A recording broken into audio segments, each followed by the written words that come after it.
Bien, mesdames, messieurs, bonsoir. Ce coup-ci, c'est vraiment le vrai bonsoir. Excusez-moi pour cette intervention de tout à l'heure qui a dû quand même beaucoup décevoir le monsieur qui est sorti précipitamment de la salle. Nous sommes ravis de vous voir aussi nombreux ce soir, c'est impressionnant.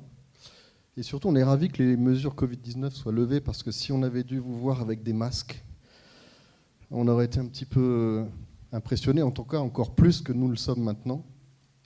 Même si notre conférencier du jour en a vu d'autres, parce qu'il ne veut pas que je le dise, mais vous avez failli ne pas assister à cette conférence ce soir, dans la mesure où aujourd'hui, à 14h, si j'ai bonne mémoire, il avait perdu toute sa présentation. Alors on a réfléchi, on s'est dit, est-ce qu'on leur demande de revenir demain? Et je crois qu'il y en avait 2 ou 3 dans la salle que ça n'arrangeait pas. Donc il s'est mis en tête de les retrouver grâce à une personne chère à son cœur qui est dans la salle, là, je crois. Voilà. Donc Olivier est plein d'énergie. Olivier Fandos, pour ceux qui ne le connaissent pas. On peut le qualifier de multicarte. Il fait énormément de choses dans la vie. Il est chargé de mission au CELC, le service d'enseignement des langues et de la culture kanak. Il est également un agent émérite de l'ALK, l'Académie des langues kanak. Il est responsable scientifique et linguistique. Et puis surtout, il est, alors c'est marqué là, non, pas ici, mais il est enseignant en histoire à l'Université de la Nouvelle-Calédonie. Il n'est pas rattaché à un laboratoire, m'a-t-il dit, donc c'est un franc-tireur, on peut dire ça comme ça. Et il a choisi ce soir de répondre à une question qui a beaucoup fait jaser sur la toile, en mêlant 2 termes qui pour certains paraissent un petit peu incompatibles, donc destin commun et revendication indépendantiste kanak. Alors, juste un mot sur le comité des sages qui nous a indiqué récemment qu'il fallait raison garder sur les commentaires qui avaient tendance à se durcir à l'approche du référendum. On est en plein dedans, c'est-à-dire qu'on s'est posé la question en interne de la modération, par exemple, d'un événement FB, puisque certains commentaires sont limites. Et surtout, au-delà des commentaires des commentaires négatifs deviennent des commentaires modèles, puisqu'ils justifient la conférence de ce soir en creux. C'est-à-dire qu'il y a une méconnaissance absolue de l'histoire de la Nouvelle-Calédonie, quelles que soient les convictions des personnes qui écrivent ces commentaires, bien cachés derrière leur écran, souvent avec des pseudos. En tout cas, une méconnaissance absolue, on mélange les personnalités, on mélange les époques.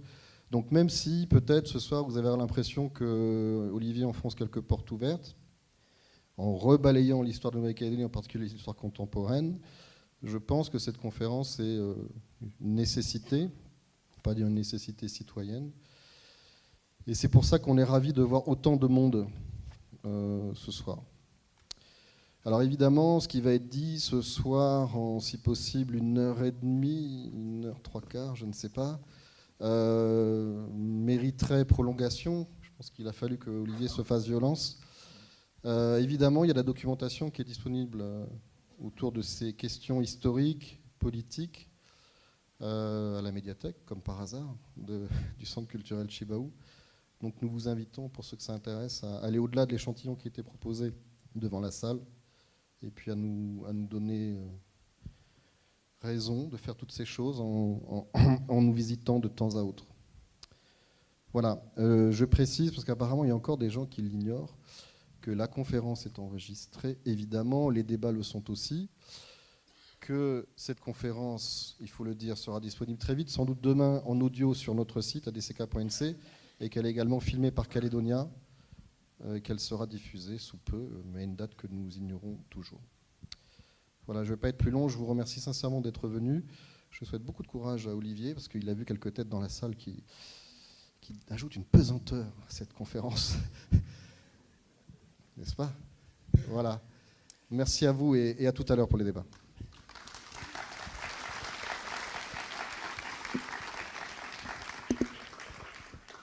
Merci Manu, merci au Centre culturel Chibaou d'organiser cette conférence aujourd'hui. Donc bonjour à tous et à toutes. Merci à vous d'être nombreux ce soir. La conférence de ce soir donc, va s'intituler « Destin commun et revendications indépendantistes, Kanak font-ils bon ménage ?» Retour sur l'histoire calédonienne.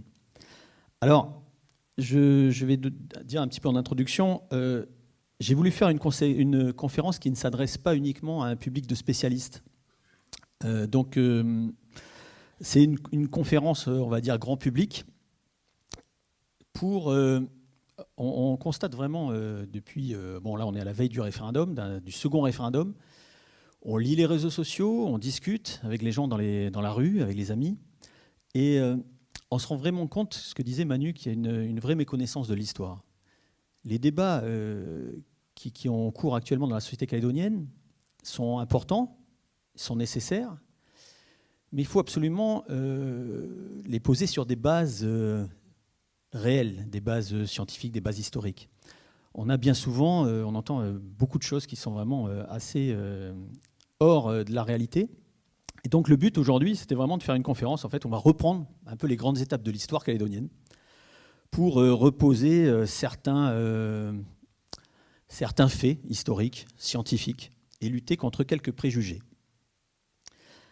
Alors, d'abord, si on revient un petit peu sur les termes. Alors, destin commun et revendication indépendantiste. Donc, le destin commun, qu'est-ce que c'est? Alors, le destin commun, c'est un mot qui apparaît notamment au point 3 de l'accord de Nouméa et qui nous dit « Il est aujourd'hui nécessaire de poser les bases d'une citoyenneté de la Nouvelle-Calédonie permettant au peuple d'origine de constituer avec les hommes et les femmes qui y vivent une communauté humaine affirmant son destin commun. » Alors, le destin commun, quand on discute un petit peu dans la rue, on nous dit ouais, mais ça n'a plus de sens, on n'y arrive pas. Les résultats du premier référendum, pour beaucoup, ont prouvé que le destin commun était un échec, avec 43% de personnes pour l'indépendance et 57 contre. C'est une question qu'on doit interroger. Alors, si on se pose la question, le destin commun dans le préambule, là, est lié à la citoyenneté, dans le point 4. Donc les bases d'une citoyenneté affirmant son destin commun. Alors, comment la République française définit-elle la citoyenneté? Si on se rend un peu sur le site Vie publique, le site du gouvernement de la République, on nous dit en quoi la citoyenneté est-elle la manifestation d'une identité commune. Et c'est assez intéressant pour mettre en relief avec ici. La citoyenneté française est la manifestation d'une identité culturelle et d'une histoire commune. Chaque citoyen n'a pas à assumer à titre personnel les fautes ou les crimes commis par l'État dont il a la nationalité. Cependant, la citoyenneté va de pair avec la construction de la mémoire d'épisodes marquants d'une histoire nationale. Ça veut donc dire que la citoyenneté, c'est finalement partager, alors il y a d'autres définitions, mais c'est partager entre autres une histoire commune, une identité culturelle. Dans le cadre français, on a une histoire commune, notamment la Révolution française. On a des héros communs. On pense à Vercingétorix, luttant contre les envahisseurs romains. Et ça crée vraiment une identité finalement nationale qui est au départ pas forcément une réalité historique. Mes ancêtres ne sont pas forcément des Gaulois, mais quelque part, on a contribué à ça. Alors, qu'en est-il en Nouvelle-Calédonie? En Nouvelle-Calédonie, on note une absence de héros communs, notamment. On voit là, c'est donc des images d'abribus de la brousse calédonienne. On voit donc Eloma Choro, on voit Ataï, qui sont des héros communs d'une partie de notre jeunesse calédonienne, mais qui ne sont pas des héros communs partagés par l'ensemble. Du côté des jeunes calédoniens d'origine européenne, quels sont leurs héros communs? Alors, Louis-José Barbançon, collègue historien, disait dans Le Pays du non-dit, il constatait en 92, ça n'a pas beaucoup évolué depuis, chez les jeunes calédoniens, il constate l'absence de héros historiques qui se fait sentir, parce que les grands hommes de l'histoire, finalement, c'est des gens comme Bernheim, comme Higginson, qui finalement ont bâti leur habileté sur la fortune, dans les mines ou dans le négoce. Et ce que nous dit Louis-José, c'est qu'on ne peut pas se reconnaître, finalement, une jeunesse ne peut pas se reconnaître dans un petit mineur ou dans un homme d'argent. C'est très difficile. Donc, au niveau des héros communs qui pourraient construire notre destin commun, finalement, on n'y est pas encore. Au niveau de l'histoire et des lieux de mémoire, par exemple, l'historien Olivier Houdan, qui est dans la salle aussi, ce soir, a une association justement pour créer un lieu de mémoire commune des événements.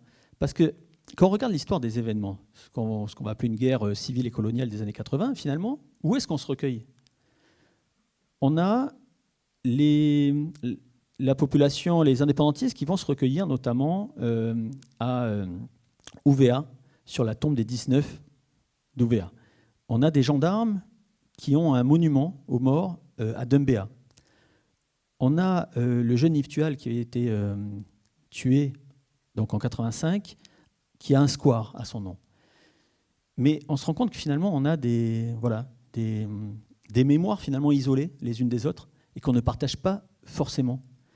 C'est l'objectif d'Olivier Houdan notamment, c'était ça, c'était de créer finalement un mémorial commun. Parce que derrière la réflexion, elle est là. Elle est finalement, comment peut-on partager un destin commun si on ne partage pas déjà notre histoire? Est-ce que moi, je me reconnais dans les 19 d'Ouvéa? Est-ce que moi, je me reconnais dans les gendarmes? Est-ce que je me reconnais dans la mort d'Yves Tual, notamment? Et ainsi de suite, on pourrait développer ça sur énormément de sujets. Mais voilà, cette histoire, elle n'est pas partagée parce qu'elle est finalement aussi peu connue. Comment on partage l'histoire, en fait, en Calédonie? On la partage au sein de notre cercle familial ou notre cercle d'amis. Voilà, on a un grand-père, un père qui raconte l'histoire, qui va raconter notamment les événements, qui va raconter comment c'était avant. Mais je vais souvent avoir qu'une seule version, finalement. Parce que les communautés sont assez quand même sectorisées. Du coup, il y a peu d'échanges. Comment je vais connaître, moi, l'histoire des vieux du Nord, des vieux, par exemple, de la côte Est? Comment je vais connaître l'histoire d'un vieux broussard de la côte Ouest? À quel moment je vais avoir ça? On est chacun dans des mémoires séparées. C'est pour ça que ce soir, et on le retrouve, c'est ce qu'on retrouve tout à fait dans les débats actuels, donc les débats référendaires notamment, où chacun a une histoire pleine de préjugés sur l'autre, qui fait qu'on a du mal finalement à se comprendre et à communiquer. L'objectif de la conférence de ce soir, elle est simplement d'apporter des éléments de compréhension du débat. Des gens on peut être pour l'indépendance, on peut être contre l'indépendance. Ce n'est pas tant la question, ce n'est pas tant le problème, mais c'est les arguments qu'on va emmener dans le débat. Si je rencontre un indépendantiste ou un loyaliste, sur quoi je vais débattre avec lui? Quels sont les éléments tangibles? C'est ce que je vais essayer d'amener ce soir, donc de donner un petit peu une histoire, rappeler un petit peu certains faits historiques, et c'est pour aller un petit peu, notamment... Alors, pardon. Voilà, je vous annonce le plan. On va commencer notamment par en finir une première partie. On va reparler des idées reçues héritées de la période coloniale, des débuts de la colonisation. Donc il y a quelques idées reçues qui font surface régulièrement dans les conversations des uns et des autres. Donc on va essayer de les rappeler. Puis on va s'interroger, on va regarder un petit peu l'histoire, comment c'est passé, comment on arrive à la revendication indépendantiste, puisque c'est le thème. Destin commun et revendication indépendantiste, Kanak font-ils bon ménage? Elle vient d'où la revendication indépendantiste finalement? Est-ce que c'est arrivé comme ça? On entend quelquefois, on ne comprend pas, tout allait bien, puis d'un coup les mecs se sont mis à revendiquer. Ça, c'est des phrases qu'on entend. Donc on va essayer de comprendre d'où ça vient, de l'indigénat à la revendication indépendantiste.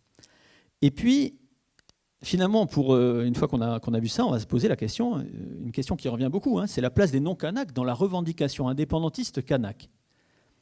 Quelle est la place des non-Kanaks? En gros, à l'indépendance, qu'est-ce qu'on va nous foutre dehors? Je ne vais pas répondre à cette question-là, mais simplement, je vais donner des clés de compréhension, des discours, des choses comme ça, pour amener une réflexion. Donc voilà un petit peu les trois parties. Alors, on n'aura qu'une heure et demie, ça va aller assez vite. Donc je répète, les spécialistes seront peut-être déçus parce qu'on ne va pas aller au fond des choses, notamment sur de la fin de l'indigénat à la revendication indépendantiste. On pourrait faire 15 conférences. Mais voilà, c'est vraiment pour donner les grands éléments. Alors, en finir avec les idées reçues héritées des débuts de la colonisation. Il y a quelques-unes de grandes idées qui reviennent très souvent. On va commencer par la théorie erronée sur l'origine des pétroglyphes. En gros, un des débats principaux, c'est une question qui revient encore en 2020. Est-ce que les Kanaks sont les premiers occupants du territoire? On le lit encore beaucoup. Beaucoup de gens m'interpellent, me disent « Mais en fait, les Kanaks, ce n'est pas les premiers. » Je dis « Mais si on reprend un peu l'histoire, qu'est-ce qu'on dit ?» Alors, une théorie qui naît en 1908, c'est la théorie de Marius Archambault sur les pétroglyphes. En fait, Marius Archambault travaille au poste et télécommunications, et puis est passionné d'archéologie, et puis donc il se promène un petit peu en Calédonie, et il s'interroge sur les pétroglyphes. Il se dit, C'est quand même fou ces pétroglyphes-là. C'est quelque chose de... Ils sont vraiment très, très bien faits, c'est précis, c'est minutieux. Et est-ce que c'est bien le fait des Kanaks? Et donc dans un ouvrage là, paru en 1908, il nous dit « Les Kanaks ne sont vraisemblablement pas les premiers occupants de l'archipel néo-calédonien. Leurs mœurs familiales très arriérées et leur très peu d'inventivité forment contraste avec la perfection relative de certains de leurs arts et techniques. En gros, les poteries sont jolies, l'irrigation, la monnaie, et pourtant les Kanaks sont arriérés, peu inventifs. Donc, la déduction de ça, c'est de se dire, ils ont dû acquérir ces arts d'une race préoccupante avant eux, à laquelle ils se sont substitués, qu'ils auraient remplacé. Cette théorie, on l'entend encore, elle va faire assez de succès. Alors, première question, c'est cette théorie, elle va être reprise d'abord, jusqu'en dans les années 50. Alors, elle va être reprise, on passe des pétroglyphes au lapita. On retrouve donc des restants de poterie lapita qui sont gravés, qui sont, voilà, on voit des pots lapita, donc on voit une technique développée. Et donc les gens se disent, Jacques Avias notamment, dans son ouvrage Poterie kanak et poterie préhistorique de Nouvelle-Calédonie, il se dit d'un point de vue culturel, ce sont les composantes blanches néolithiques qui ont dû introduire en Océanie les premières poteries.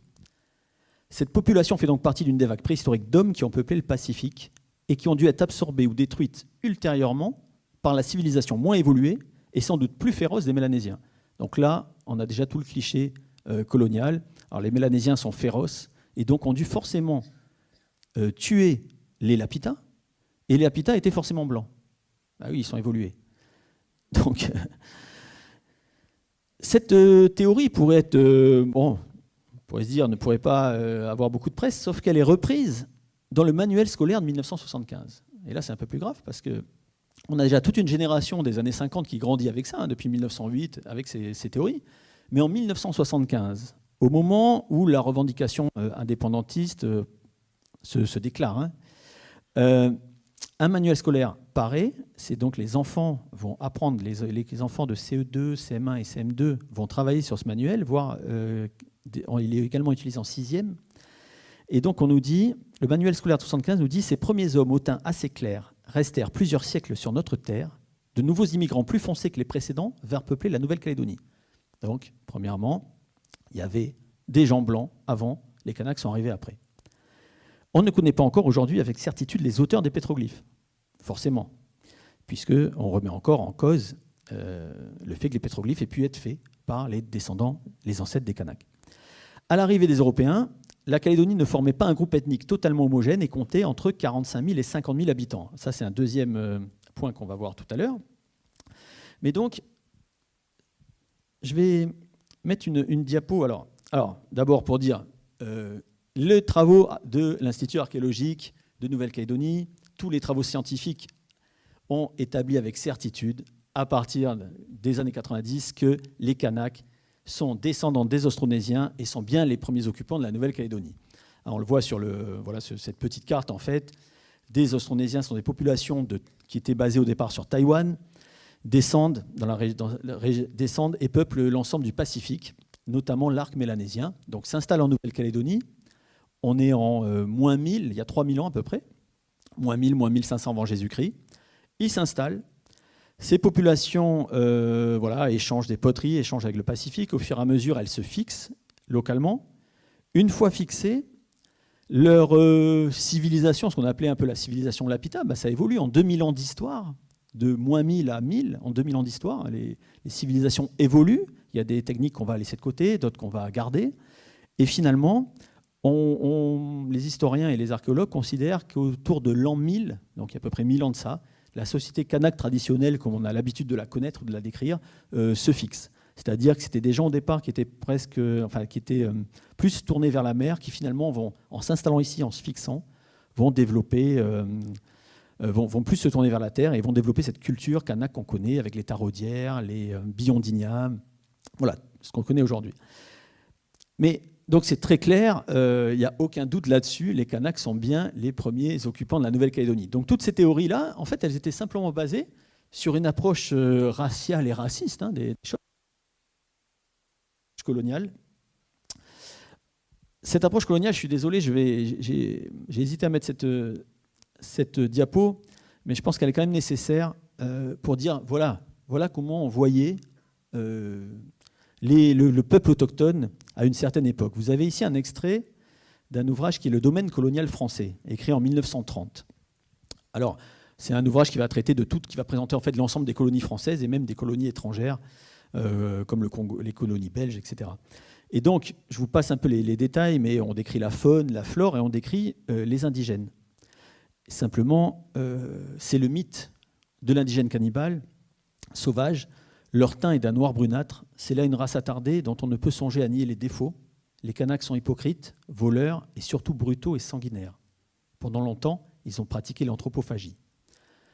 Donc, ce court texte résume toute l'idéologie coloniale.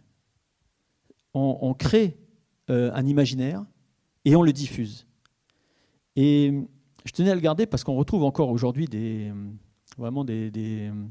traces de cette idéologie dans certains propos qu'on peut lire sur les réseaux sociaux notamment ou dans la rue. C'est pas uniquement un livre. Marius Archambault, donc le fameux théoricien des pétroglyphes, en 1908, nous dit pareil, le Kanak est paresseux, rusé et cruel. Joignant à cela un goût décidé pour la chair humaine et les rapes de femmes, il avait pu donner libre cours à ses tendances meurtrières. L'état de guerre entre tribus n'était interrompu que par la célébration de grands pilous. Donc en gros, ils font la guerre et ils font des pilous.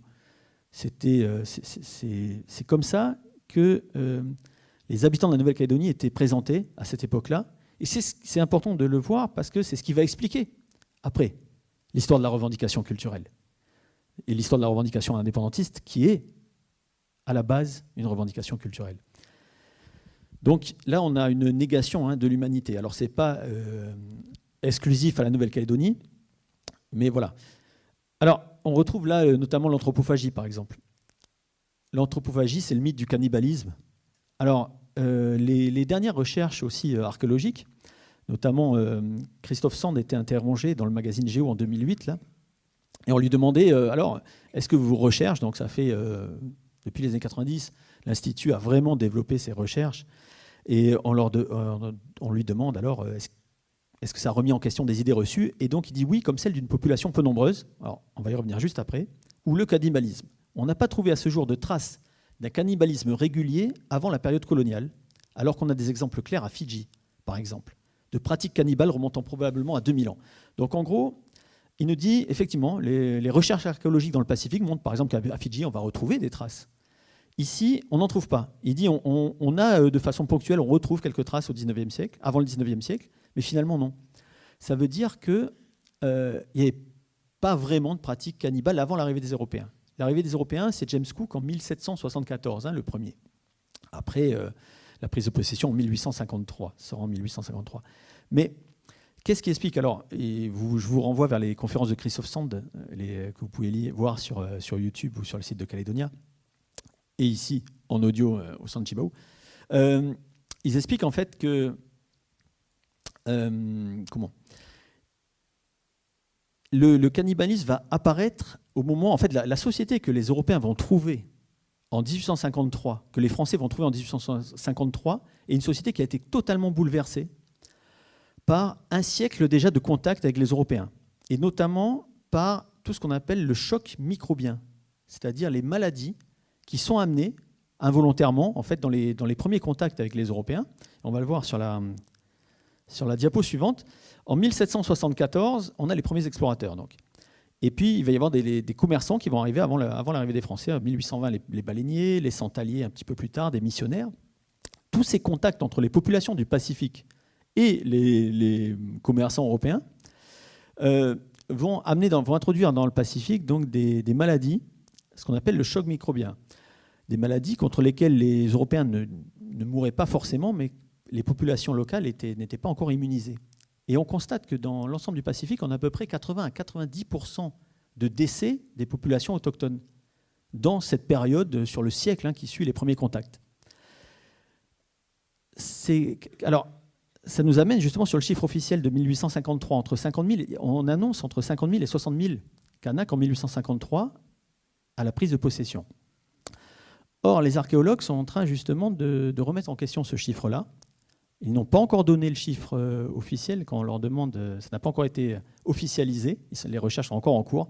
Néanmoins, dans la thèse de Raphaël Mapou, présentée en juillet 2008, dans sa thèse, Raphaël propose, lui, un chiffre. Il donne un chiffre. Il dit le peuplement du pays s'est produit sur environ 27 siècles. 27 siècles hein, depuis les premiers hommes. C'est 120 générations. Et donc, selon lui, une simple modélisation nous amène à estimer à quelques 600 000, 700 000 personnes le nombre de personnes issues d'une migration d'environ 30 à 50 personnes. Donc en gros, un enfant ou 2 enfants par femme, les populations augmentent.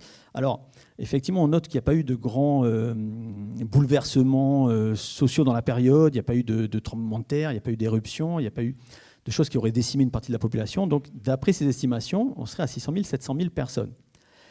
Ça concorde avec l'idée que le choc microbien tue à peu près 80-90% de la population. Hein. S'il en reste 50 000 à l'arrivée des Européens, à la prise de possession, on peut considérer qu'effectivement les populations étaient beaucoup plus nombreuses. Et ça concorde également avec les traces archéologiques que vous voyez là sur les photos, avec les dizaines d'hectares de billons d'igname, de tertres et d'allées. Les tertres, c'est les emplacements des cases et des maisons, quoi. Et puis notamment toutes les grandes taraudières qui sont abandonnées. Si vous allez dans le col des Roussettes ou partout en Nouvelle-Calédonie, vous allez voir des traces de cultures en étage où on cultivait donc du taro. Et ce que disent les archéologues, c'est que 50 000 personnes n'ont pas pu s'occuper. On n'avait pas besoin. Enfin, il fallait à la fois des mains pour faire ces grandes taraudières et ces billons d'igname. Et puis deuxièmement, il faut bien, si on fait à manger, si on produit, si on fait de l'agriculture, c'est pour manger. Or, 50 000 personnes n'avaient pas besoin de champs aussi grands. Donc, je reviens sur mon choc microbien et la société, et donc sur le cannibalisme finalement. Le choc microbien, si on considère qu'il y a à peu près 80% de la population qui disparaît, ça remet en cause toute la société. Et des gens qui étaient en bonne forme quand James Cook arrive, les descriptions de James Cook en 1774, voilà, les Kanaks sont forts, sont en bonne santé, il n'y a pas ils ne voient pas de mauvaise santé ou de choses comme ça. Ce ne sont pas du tout les mêmes. Les descriptions en 1853 sont très différentes. On nous dit les gens ont faim, ils sont en mauvaise santé. Et donc, ça concorde avec ce fait-là, c'est-à-dire qu'effectivement, la société est bouleversée, les hommes sont morts, on n'a plus de bras, finalement, pour cultiver. Et là, à partir de ce moment-là, les archéologues vont trouver des traces dans le sol de guerre tribale. Alors, les guerres tribales, il y en a toujours eu, mais ce qu'on va trouver, par exemple, à Fidji, avant l'arrivée des Européens, c'est, par exemple, des traces de villages brûlés. On va avoir des poteaux de cases brûlés, on va avoir des traces de guerre. Là, ici, on ne les retrouve pas avec autant d'importance. Ça veut dire qu'ici, les guerres étaient assez, d'après les archéologues, les guerres étaient assez cadrées, et on n'attaquait pas forcément les cultures ou les maisons des gens. Et on se faisait la guerre un peu comme à l'époque de Napoléon, on va sur un champ de bataille, on se bat avec les Anglais, et puis après on compte les morts, on fait des alliances, on marie des femmes, et on repart pour un cycle. À partir du moment où les tribus ou les populations en tout cas sont décimées, effectivement ça remet en cause tout le système social, et là on se retrouve avec des conflits nouveaux, des manières de faire nouvelles, et voire donc l'anthropophagie, voilà, qui s'installe. Donc ça c'était une des choses. Troisième ou quatrième point, les Kanaks ont participé à la construction économique de la Nouvelle-Calédonie. Je vous renvoie sur la conférence d'Isabelle Merle et d'Adrienne Meukel qui s'est tenue l'année dernière, en octobre 2019 ici.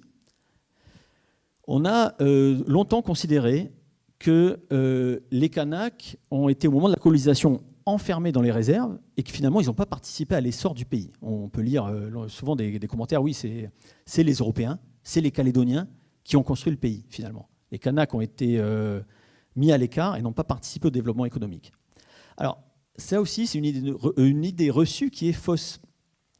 Et je cite Isabelle Merle, qui nous disait donc, lors de sa conférence, « Le travail forcé est inscrit dans la mémoire des Kanaks, pourtant sa part est souvent largement sous-estimée dans les discours politiques qui préfèrent insister sur la contribution des colons à l'économie calédonienne ou encore celle des engagés sous contrat tonkinois. » Les engagés, c'est la population vietnamienne, la population javanaise qui arrive et japonaise. Nous noterons au contraire que les Kanaks ont été largement mobilisés en tant que travailleurs supposés volontaires ou par la coercition, c'est-à-dire l'obligation.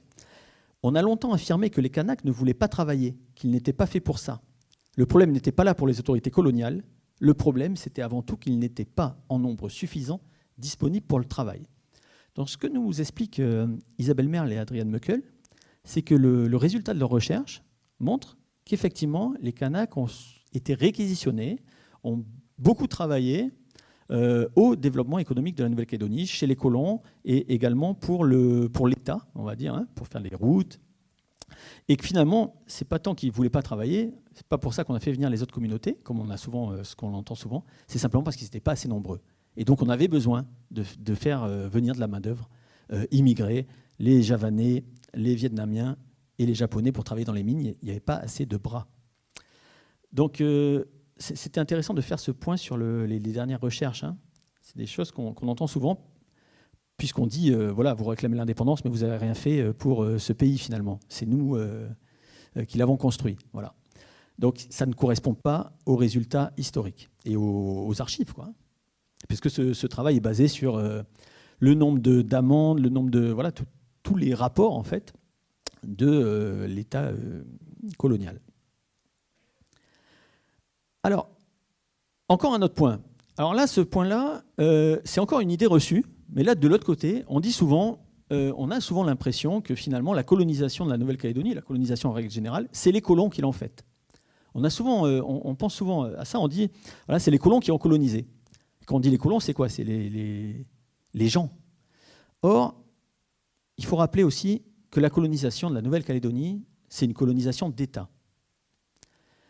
C'est une colonisation d'État. Ça veut dire quoi? Ça veut dire que quand le gouverneur, on va lire simplement le gouverneur Guillain, qui gouvernait la Nouvelle-Calédonie en 1869, c'est un fait exact que toutes les terres appartiennent à l'État par droit de conquête.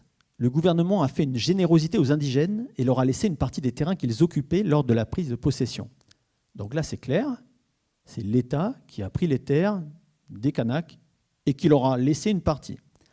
On nous dit, cela ne diminue en rien notre droit qui est celui du plus fort, droit qui a été reconnu par les puissances étrangères et dont nous n'avons à rendre compte à personne. Alors c'est ce qui est dit d'ailleurs dans le préambule des accords de Nouméa, c'est que cette prise de possession ça s'est fait dans les conditions du droit de l'époque, mais droit fait par les puissances européennes. Alors, quand nous aurons établi les cantonnements de chaque tribu, les terrains restants demeureront la propriété de l'État. Alors, c'est intéressant parce que, imaginez-vous le colon feuillet. Dans l'histoire de Nouvelle-Calédonie, en 1853, on a la prise de possession française. On a en 1864 un premier convoi de bagnards. On va faire venir, ça va être une colonie de peuplement, où on va faire venir d'abord des prisonniers bagnards, donc des prisonniers que la France ne veut pas garder en France, et on les fait venir ici en Nouvelle-Calédonie pour les mettre en prison au bagne. En 1894, on fait venir ce qu'on appelle les colons feuillets. C'est une colonisation libre. Des gens qu'on va installer sur des propriétés. Les bagnards n'auront pas le droit, pour une grande partie d'entre eux, n'auront pas le droit de rentrer en métropole à l'issue de leur peine, seront libérés et on leur donnera également des terres, une parcelle de quelques hectares. Mais il faut installer ces gens-là. Le but de l'État, c'est de contrôler le territoire et puis d'installer des gens. Donc, ils vont faire ce qu'on appelle les créations de réserves et le premier cantonnement en 1868, puis le grand cantonnement de 1897 et 1903. C'est-à-dire que l'armée va libérer les terres, en fait, va déplacer les tribus pour les cantonner, c'est-à-dire les regrouper dans des réserves à des endroits précis, pour donner de la terre aux colons.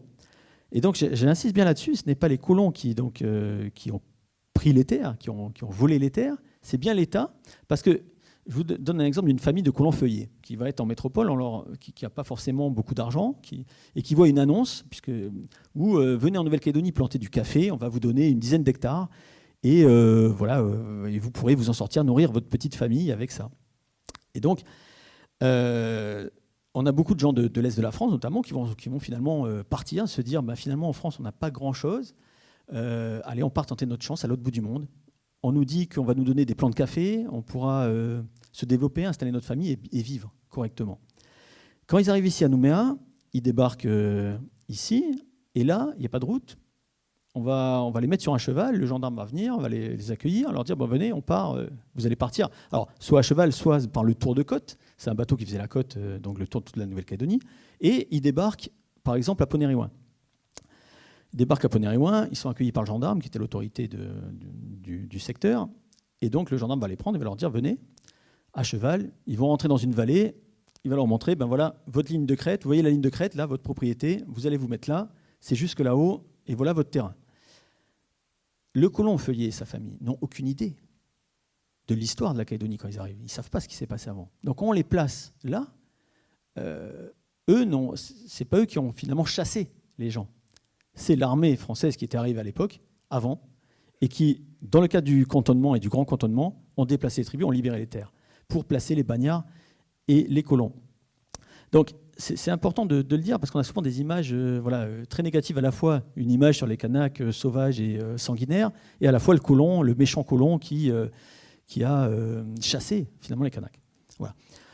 C'était simplement une petite, des points que vous pourrez avoir. Donc on va passer au grand 2.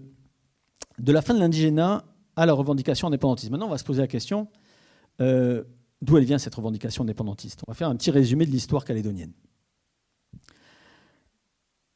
La Nouvelle-Calédonie est une colonie jusqu'en 1946. C'est la Seconde Guerre mondiale qui va bouleverser cette société finalement, puisque pendant la Seconde Guerre mondiale, on va faire appel aux populations. Alors là, on est le 18 juin, d'ailleurs, il y a l'appel du 18 juin du général de Gaulle. À la sortie de la Seconde Guerre mondiale, les Kanaks ont été appelés, ont participé à l'effort de guerre. Les Américains sont arrivés sur le territoire pendant 3-4 ans, sont restés sur le territoire. Et tout ça, ça a bouleversé. Donc au lendemain de la Seconde Guerre mondiale, la Nouvelle-Calédonie la France adopte une nouvelle constitution, c'est la 4e République, et les colonies disparaissent, deviennent des territoires d'outre-mer. La Nouvelle-Calédonie devient un territoire d'outre-mer. Les Kanaks cessent d'être... Alors voilà, ce que je n'avais pas dit, c'est que les Kanaks étaient soumis au régime de l'indigénat, c'est-à-dire ils étaient privés de la liberté de circulation notamment, ils étaient soumis à des obligations de travail. Le 20 février 1946, à la sortie de la guerre, le régime de l'indigénat est aboli. Les Kanaks deviennent citoyens français dans le cadre du nouveau statut de la colonie, donc territoire d'outre-mer. Ce nouveau statut et cette volonté d'être, ce statut de citoyen français avait été demandé notamment par le grand chef Henri Nestlin en 1940, quand les volontaires maréens sont partis répondre à l'appel du général de Gaulle. Henri Nestlin avait envoyé un courrier au général de Gaulle pour dire « Je vous demande de nous donner l'assurance qu'en reconnaissance de notre geste et le sacrifice de ceux qui là-bas vont sûrement tomber, qu'il nous soit donné la faculté d'accéder au titre de citoyen français. » Donc, le général de Gaulle, en 1943, on a la conférence de Brazzaville, qui va donner un nouveau statut aux colonies, notamment. Et donc, effectivement, en 1946, les Kanaks deviennent citoyens français. Alors, normalement, la citoyenneté française va de pair avec le droit de vote. Ça ne va pas être tout à fait ça ici. En janvier 1945, vous avez notamment les listes électorales de janvier 1945, avant le nouveau statut, où il n'y avait que des votants européens, donc il y avait 4000 Européens qui votaient. En octobre 1945, en métropole, on donne le droit de vote aux femmes, donc on passe à 8000 Européens, et les Kanaks, en tant que citoyens français, ont le droit de vote, sauf que, à cette époque, tous les Kanaks n'ont pas le droit de vote. On considère, il y a un grand débat dans la société calédonienne de l'époque, et on considère que finalement, les Kanaks ne sont pas capables de voter, ne sont pas suffisamment instruits. Ça va être des arguments développés par la bourgeoisie européenne qui a peur, parce que les Kanaks sont à peu près 27 000. On a à peu près 27 000 personnes pour 12 000 Européens à l'époque. Donc les Kanaks seraient majoritaires si on leur donnait une citoyenneté intégrale. Et donc il faut limiter ce droit d'accès au vote. On va donner le droit d'accès au vote finalement qu'aux chefs coutumiers, aux volontaires, c'est-à-dire les anciens combattants, et aux cadres éducatifs et religieux, les pasteurs et puis les moniteurs. On donnera également aux infirmiers, c'est-à-dire ceux qui travaillent, mais pas tous, c'est-à-dire les cadres. Les listes électorales donc, de 1946, elles comprennent à peu près 1000 Mélanésiens pour 8000 Européens. Donc c'est une citoyenneté non intégrale finalement qui est donnée. La citoyenneté, elle va être progressive on a une loi en juillet 1951 qui va étendre à de nouvelles catégories de Kanaks le droit de vote. Notamment, on le voit sur la photo d'à côté, c'est ceux qui savent lire et qui ont un emploi. Donc, par exemple, on a des gens là, comme Pili Webele qui sait lire, donc il aura le droit de vote. Des auxiliaires de gendarmerie qui auront le droit de vote, ainsi de suite. Ça va nous amener sur les listes de juillet 51 à 10 000 Européens pour 11 000 Européens pour 9 000 Mélanésiens. Donc c'est encore une citoyenneté qui tarde à être mise en œuvre, qui est progressive. Finalement, la citoyenneté intégrale ne se fera qu'en octobre 1957, avec le droit de vote pour l'ensemble des Mélanésiens, et on passera à 18 000 Mélanésiens pour 14 000 Européens. Alors, cette citoyenneté, les Kanaks ont le droit de vote, mais ils vont voter pour qui? Jusqu'en 1945, personne ne s'occupe finalement du bien-être dans les tribus. Donc les 1000 premiers Kanaks qui ont le droit de vote, aux élections de 1946, on va voir d'abord la naissance d'un éphémère parti communiste qui va se dire, finalement, on va proposer des choses pour les tribus. On va s'appuyer sur les anciens combattants qui ont des revendications, qui portent des revendications, il y a des améliorations à porter, et on va leur proposer quelque chose. Les églises catholiques et protestantes qui sont très implantées en Nouvelle-Calédonie vont s'inquiéter tout de suite de la mainmise, on va dire, des communistes sur les potentiels électeurs Kanaks, et notamment sur l'ensemble des Kanaks, et donc vont se dire finalement qu'est-ce qu'on fait? On ne peut pas lutter, le programme des communistes est quelque part est nécessaire, donc on ne peut pas lutter contre, il faut qu'on propose. Qu'est-ce qu'on propose nous pour les gens?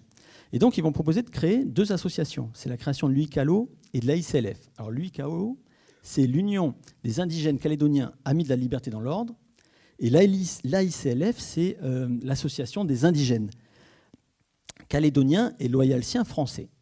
C'est une association catholique, l'UICALO, et une association protestante, l'AICLF.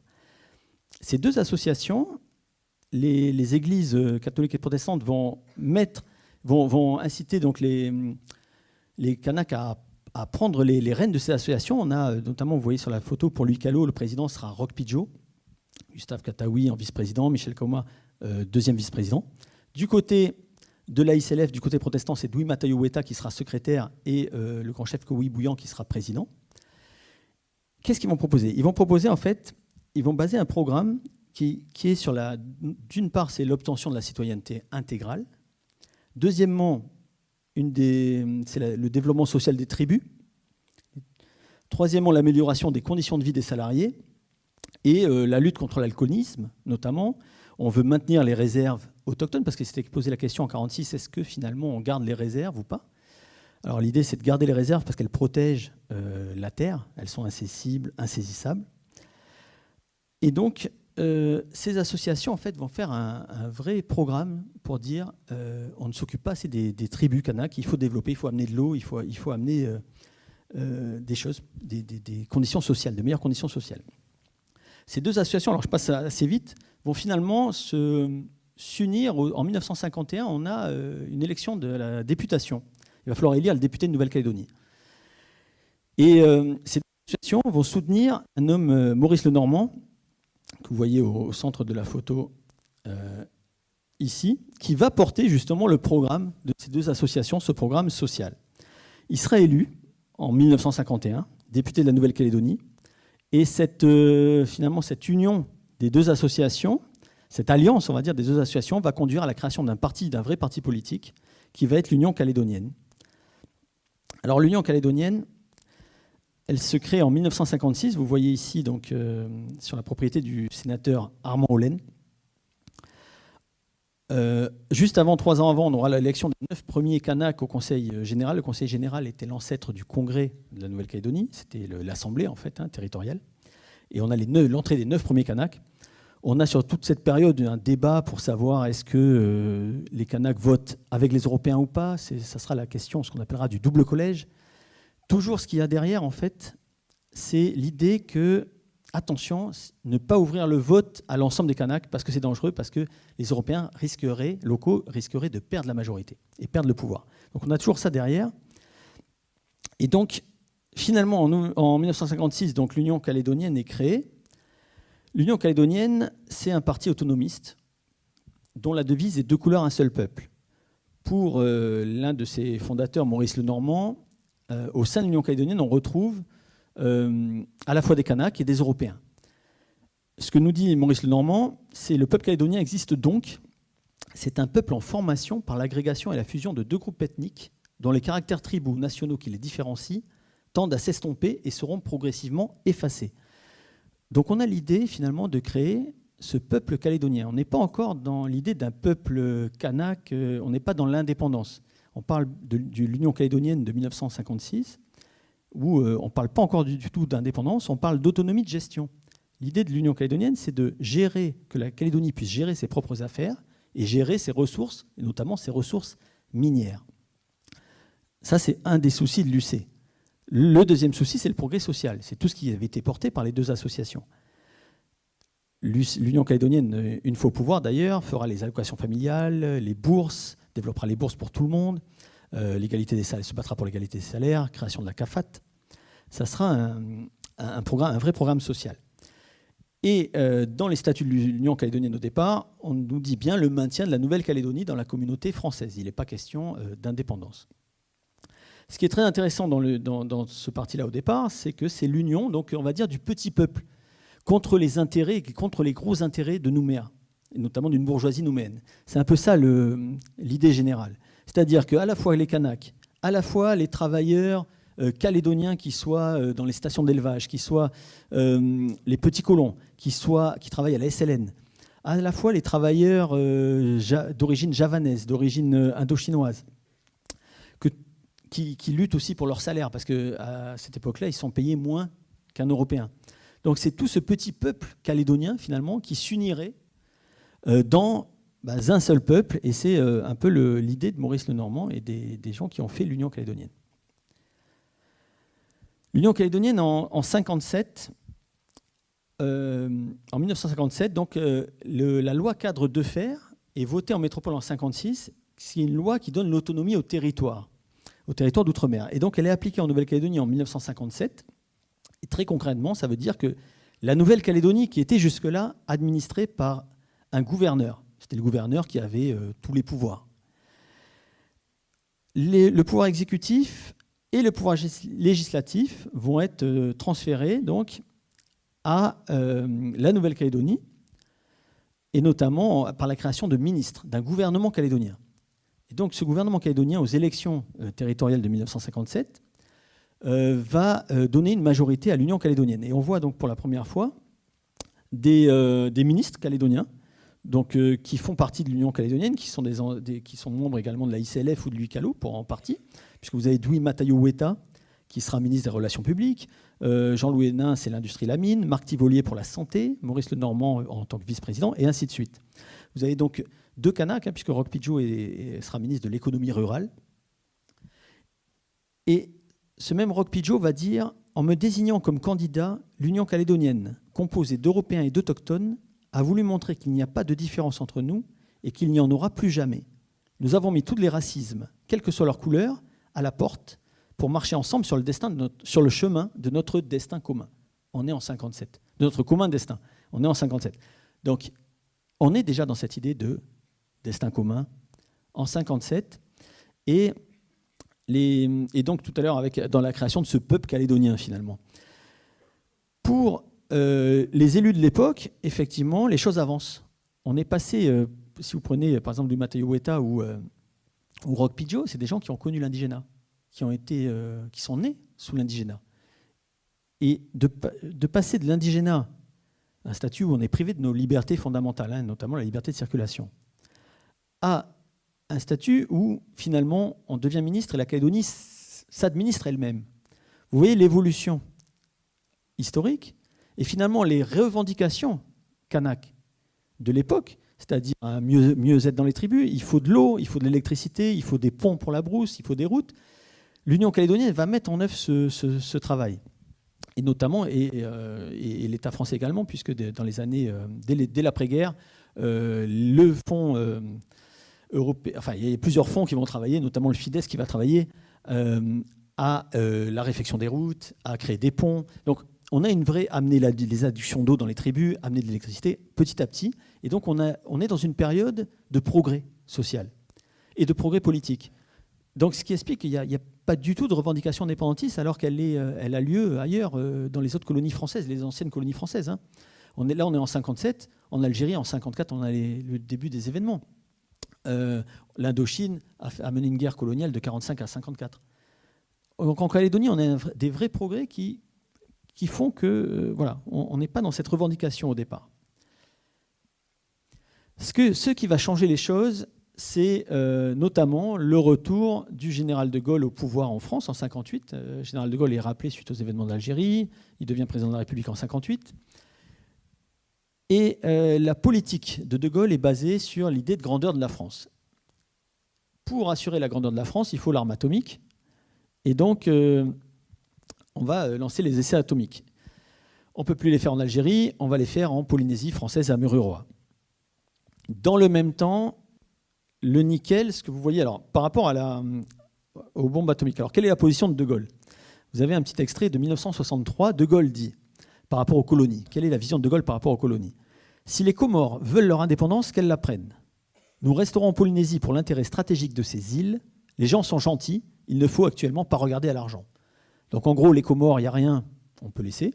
En revanche, en Polynésie, ça va, on a le programme atomique. Les gens sont gentils, on peut finalement payer, hein. Il ne faut pas regarder à l'argent, on peut investir pour conserver ce territoire-là. 2 ans après, il va être plus précis, dans le Pacifique, quoi qu'il arrive, en Nouvelle-Calédonie et maintenant à Tahiti, pour les raisons que l'on sait, donc c'est les essais nucléaires, on ne bougera pas.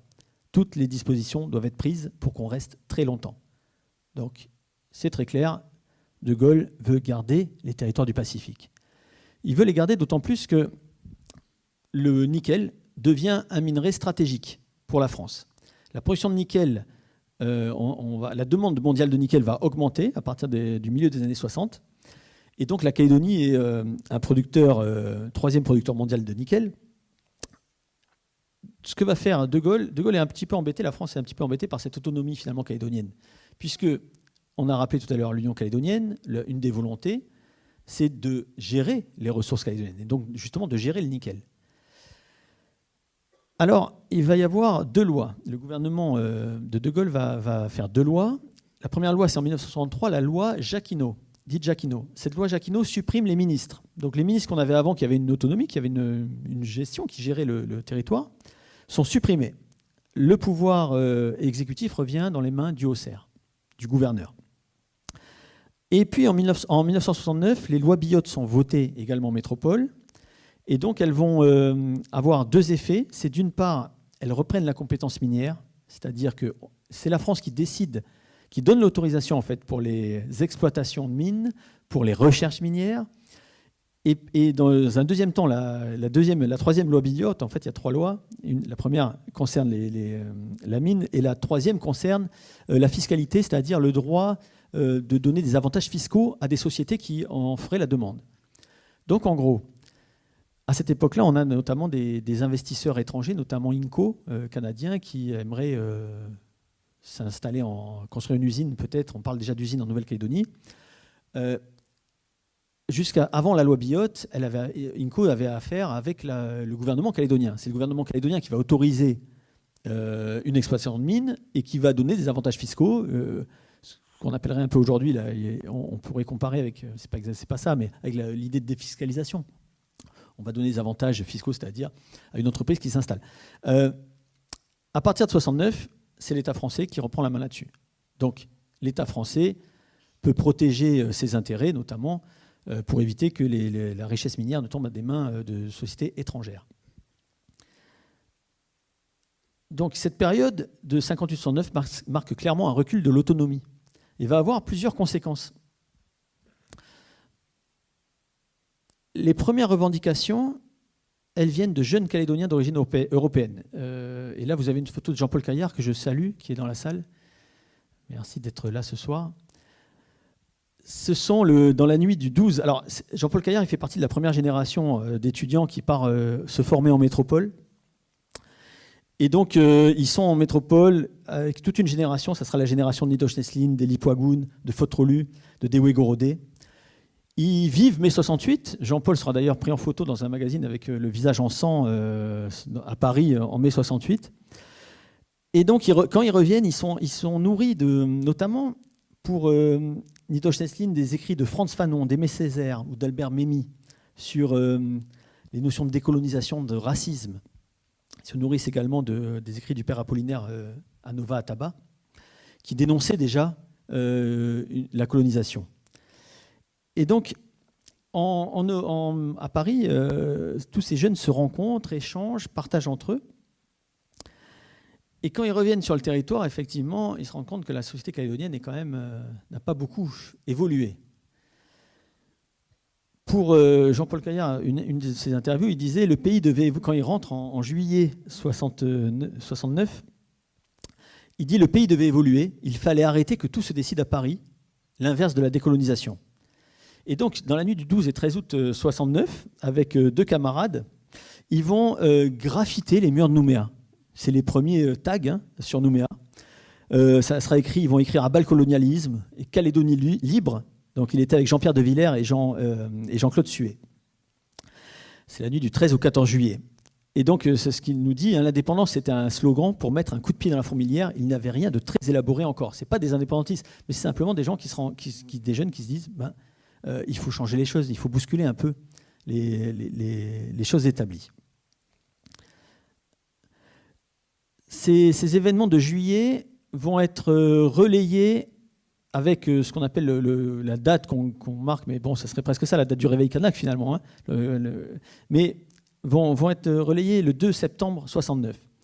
En août 69, un étudiant qui est Fotrolu se rend dans un bar, dans un restaurant de Lansvata, et on refuse de le servir. On refuse de le servir et on le fait patienter.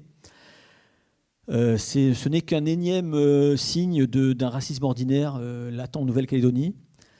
Mais ces jeunes-là qui reviennent de France, qui ont vraiment connu des relations différentes avec les Européens, des relations d'égal à égal, où on s'intéressait à leur culture, où on pouvait échanger, on pouvait discuter, revenir et être considérés comme, encore une fois, comme des moins que rien, c'était pas possible. Et donc ils vont se mettre à écrire un tract. Et là encore une fois, on remercie Jean-Paul Gaillard d'avoir partager avec les archives ces tracts-là. Là, vous avez les images des tracts. Des tracts qui vont être écrits non seulement en français, qui vont relater en fait l'événement, le fait de la soirée où il se fait refuser, où on refuse de le servir. Et il intitule « Ne sommes-nous pas des Français ?» Ça va être le titre de ce document. Et ce document va être traduit en langue kanak, notamment en langue de Djéou et de Nengone, en langue de Maré et de Lifou. Et va être distribué. Ça va conduire à l'arrestation d'une partie de ces jeunes-là, et notamment du grand chef Nidosh Neslin, qui est le fils du grand chef Henri Neslin. Donc Nidosh Neslin qui était en métropole avec les jeunes, qui est revenu lui-même de ses études. Et donc il va être arrêté. Alors là, l'arrestation du grand chef de Guama va provoquer un rassemblement d'énormément de jeunes le 2 septembre 69 devant le commissariat. Ce rassemblement va finir en émeute et donc c'est ce qu'on considère le début du réveil kanak, puisqu'à partir de là, on va avoir ces groupes de jeunes un peu qui se forment au départ sans idée de former un groupe ou un parti politique ou quoi que ce soit. On va les appeler les foulards rouges et vont s'organiser au fur et à mesure en groupe puis en parti politique. Voilà, mais c'est les premiers à revendiquer. Alors qu'est-ce qu'ils revendiquent ? C'est la lutte pour la reconnaissance culturelle. Je reviens à la diapo du début, c'est pour ça qu'elle était là.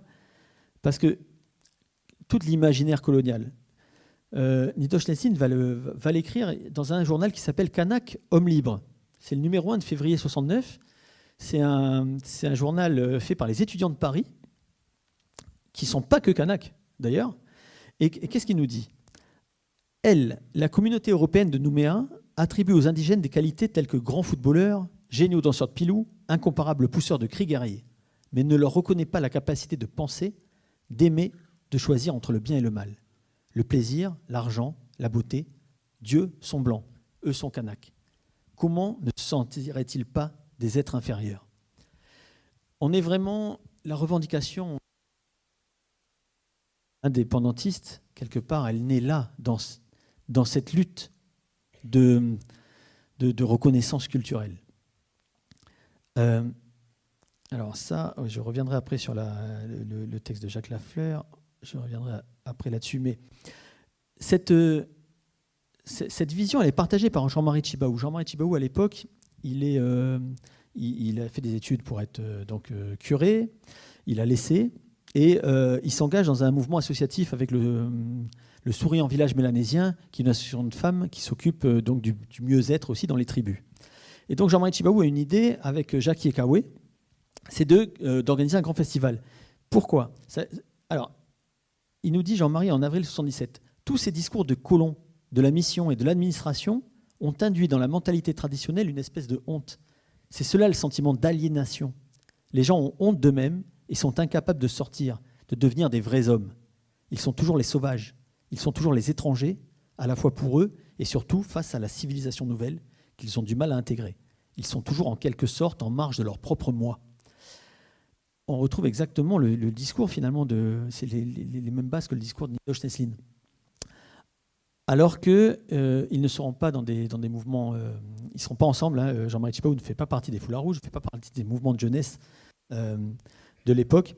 Jean-Marie Tjibaou, lui, va organiser un grand festival. Parce que finalement, l'idée, c'est de dire, on ne reconnaît pas les Kanaks, il faut qu'on se reconnaisse. Alors, ce qu'on disait à l'époque, c'est que déjà, les Kanaks n'étaient pas un peuple. Parce que les gens de Lifou font des cases rondes, en paille, les gens de Yingen vont faire des cases en bagnant en écorce de Niaouli, et ainsi de suite. On a des coutumes qui sont différentes. Les uns font des coutumes avec les ignames, les autres avec des monnaies Kanaks, etc. Et ce qui était dit, c'est que finalement, les Kanaks étaient des communautés séparées. Il y a une quarantaine de langues à l'époque, donc il n'y a pas de peuple.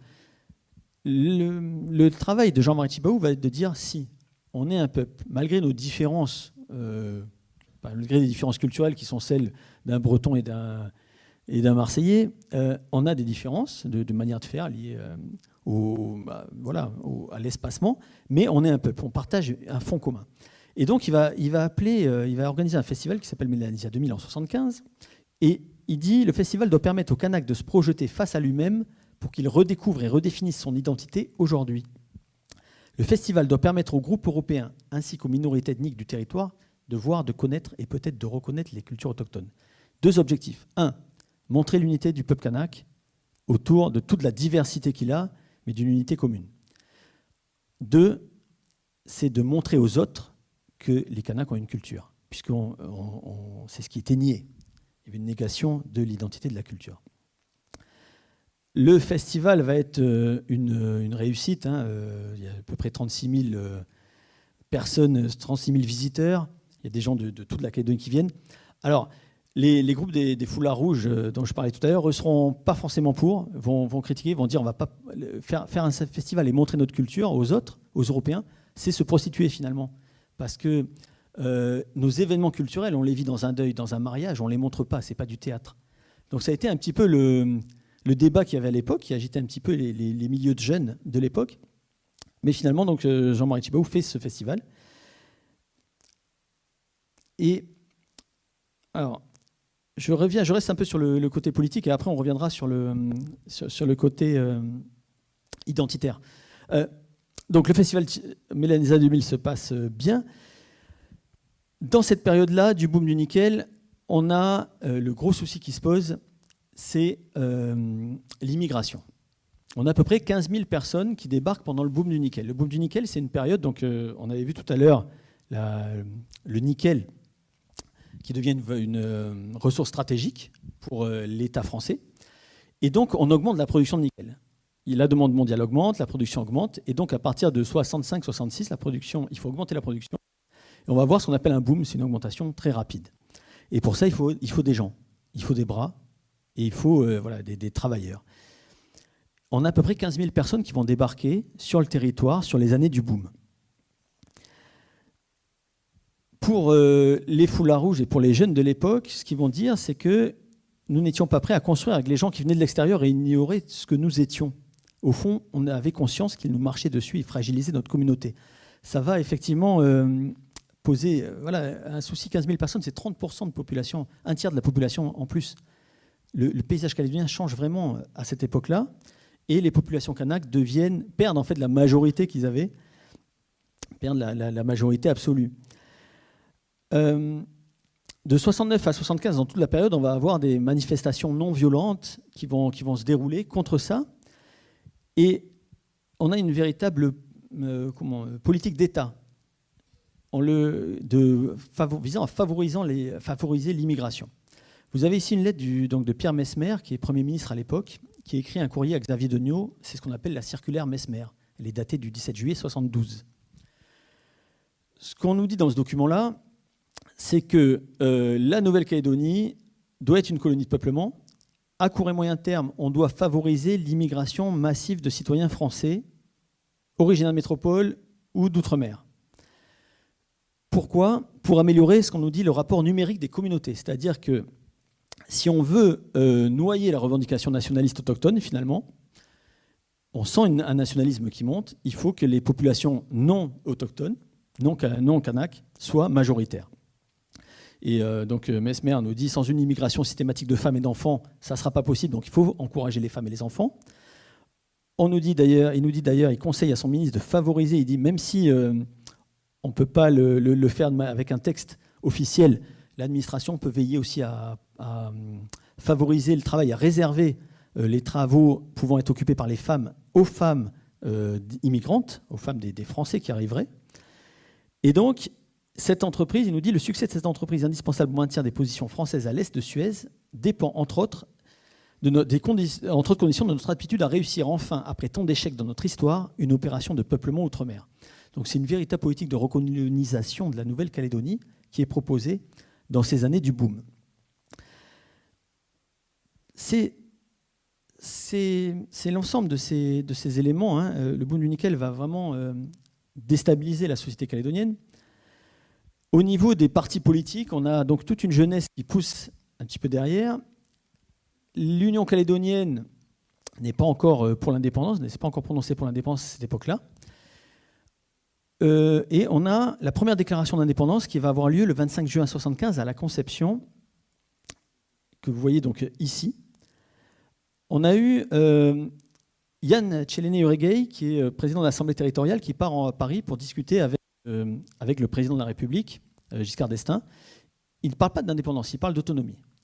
Parce que les lois Biot et Jacquinot, qui ont enlevé l'autonomie du territoire, ne sont pas acceptables pour l'Union calédonienne notamment, et pour les autres partis qui sont là, qui sont autonomistes. Donc Yann Tchéléné-Uregei, il part en métropole, en mission, demande à rencontrer le président, c'est refusé, il rencontre le Premier ministre, et on lui dit très clairement, monsieur Uregei, c'est simple, soit on départementalise, ça veut dire que dans ce cas-là, tous les pouvoirs, enfin la Calédonie serait une part de 100% du territoire français, ou soit vous n'avez qu'à demander l'indépendance. Et donc à son retour, Yann Tchéléné-Uregei et les groupes qui sont autour de lui décident de réclamer l'indépendance, de demander l'indépendance. Et on retrouve ici les groupes Atsai, Chichi Quadri, Wayagi, les JOC, le groupe 1878, c'était tous les groupes qui gravitaient autour des foulards rouges. C'est cette jeunesse, ces étudiants, en fait, qui sont revenus de métropole et qui s'organisent sur le terrain, et donc qui finalement se déclarent à l'unanimité pour l'indépendance kanak le 21 juin 1975. Et on parle déjà d'envoyer une délégation kanak à l'ONU et la création d'un parti unique kanak. On est en 1975. C'est comme ça que va débuter la bipolarisation politique. Les réactions se font dans les années qui suivent. Le 17 avril 1977, le RPC est créé par Jacques Lafleur, c'est le rassemblement. Donc Jacques Lafleur réunit autour de lui tous les anti-indépendantistes et donc crée un parti unique. L'Union calédonienne, qui était autonomiste jusqu'à présent, va prendre la même année, un mois après, position pour l'indépendance. Les jeunes de l'UC qui sont rentrés, c'est Jean-Marie Tjibaou, c'est Yewene Yewene, c'est Éloi Machoro, c'est François Burck, vont se positionner pour l'indépendance, ce qui va provoquer le départ notamment de nombreux Européens de l'UC à cette époque-là, qui vont voilà, qui ne vont plus se reconnaître dans le mot d'ordre d'indépendance parce que c'est une indépendance qui est une indépendance kanak qui est annoncée par l'Union calédonienne. En 1979, on va être en présence de deux blocs, les indépendantistes et les loyalistes. Donc d'un côté le RPCR loyaliste et de l'autre le Front indépendantiste, ce fameux parti unique qui était voulu en 75, qui était évoqué en 75, va se faire pour les élections de 79. C'est ce qu'on appelle le Front indépendantiste. Pierre Declercq, secrétaire général de l'Union calédonienne, dit « Il est un fait qu'aujourd'hui, l'indépendance passe pour nous avant tout ». Donc on a une radicalisation de l'Union calédonienne par rapport aux volontés autonomistes de 1957.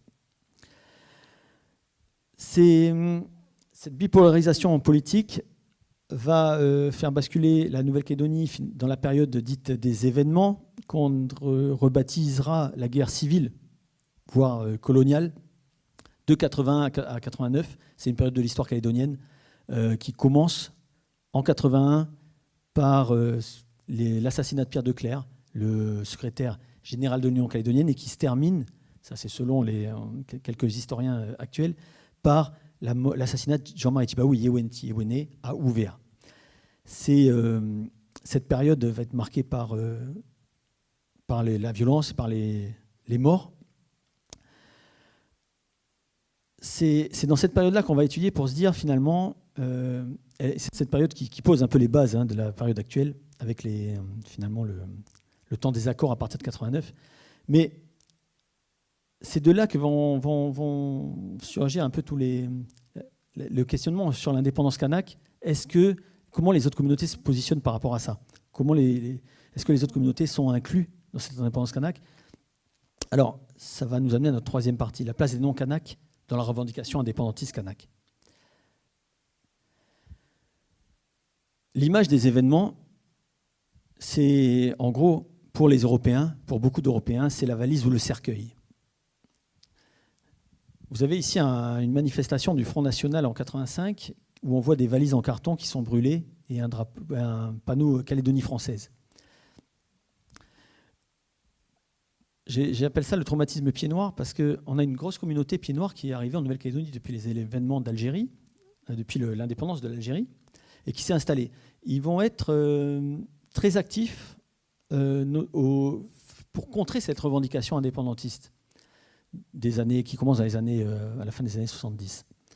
Ils vont être très actifs parce que, et je cite Pierre Maresca, lui-même pied noir arrivé ici, qui se souvient dans un des livres qu'il a écrit, il se souvient, il a fallu fuir la mort. Il a fallu fuir la mort dans l'âme, la peur au ventre, notre terre ancestrale, où sont inhumées des générations de pionniers. Nos aïeux qui ont façonné de leurs mains cet immense pays trouvé en friche, ont édifié les villes, ont construit les ponts et les routes et ont ensemencé les terres. Donc, les pieds noirs qui sont arrivés ici, eux, ont vécu le départ douloureux de l'Algérie française pour se retrouver ici dans une terre calédonienne. Et le fait que la revendication indépendantiste recommence, pour eux, c'est revivre une histoire difficile. Et ce mythe de pionnier, ce mythe qu'on a fait le pays, qu'on a construit les villes, qu'on a construit les ponts et les routes, qu'il va falloir l'abandonner, c'est pas possible pour eux. Et c'est ce qu'ils vont transmettre, notamment à une partie des Calédoniens, pour leur dire, voilà, nous on a tout perdu. Si on fait rien, c'est vous qui allez tout perdre. Ça va être alimenté, la peur de tout perdre, la peur d'être chassé, la peur de l'indépendance, va être alimentée par un journal notamment qui s'appelle Corail, mais par beaucoup d'autres médias également. Quelques-unes de Corail pendant les événements. Comment chasser 90 000 non-Kanaks de Calédonie? Le scénario des socialos. Autre une, Caldoche, vous êtes cuit. Mitterrand a dit oui à l'IKS, c'est l'indépendance kanak socialiste. Ça veut dire qu'en gros, vous allez partir. On accuse les indépendantistes d'être des fascistes, finalement, d'être des nazis, d'être des racistes, puisqu'on voit une caricature de Hélène Machoro, Calédonie, attention, fascisme à gauche. Docteur Machoro, docteur avec un K, incisive à toute heure. Donc, voilà le climat des événements où on a une vraie peur dans la population calédonienne d'être obligé de partir.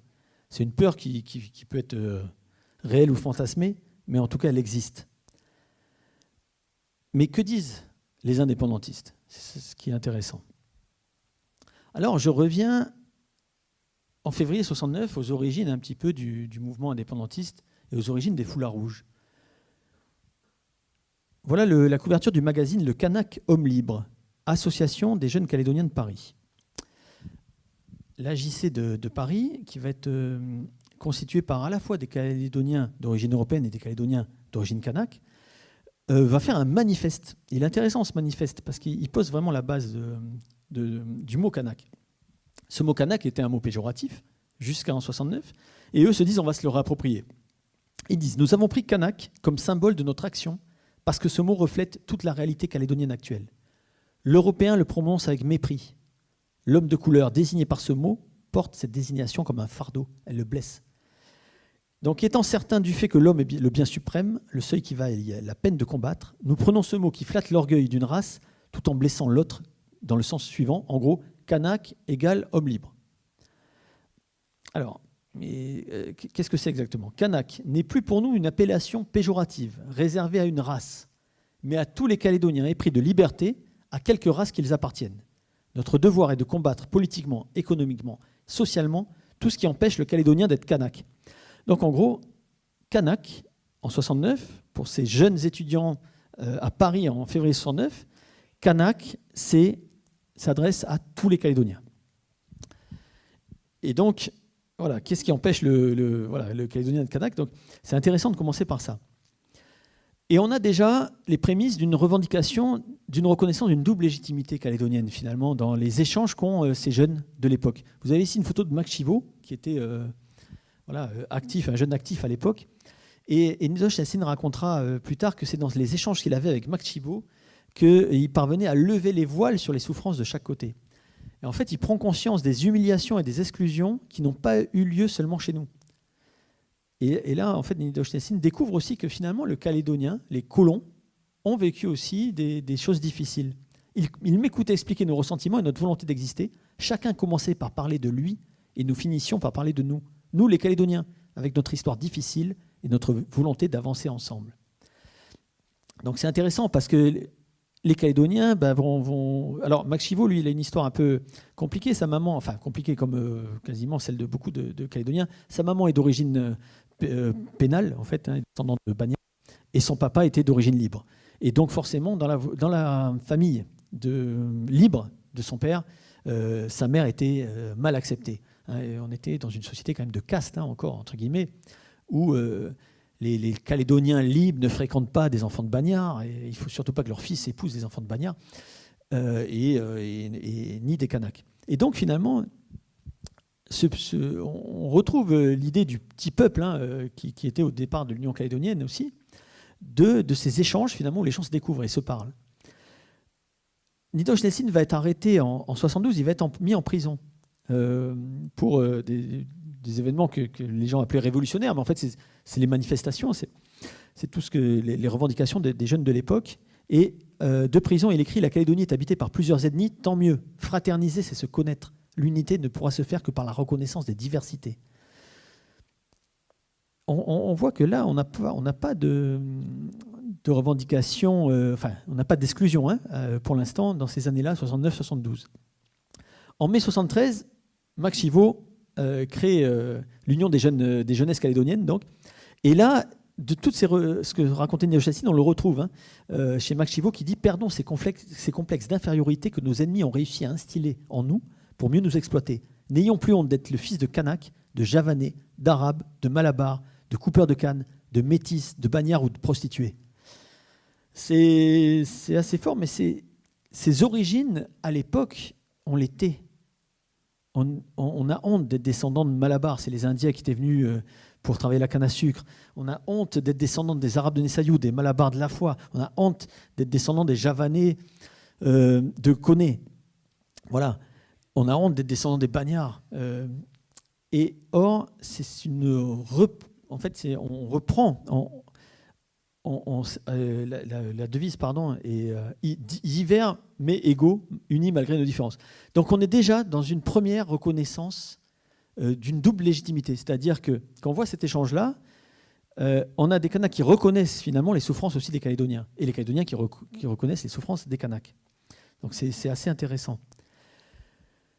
Jean-Marie Tjibaou, qui était dans un autre mouvement, on a en fait d'un côté les foulards rouges, d'un côté, avec tous les jeunes qui aboutissent au groupe 1878, et il y a d'autres groupes qui vont finir en 1976 par créer le Palika.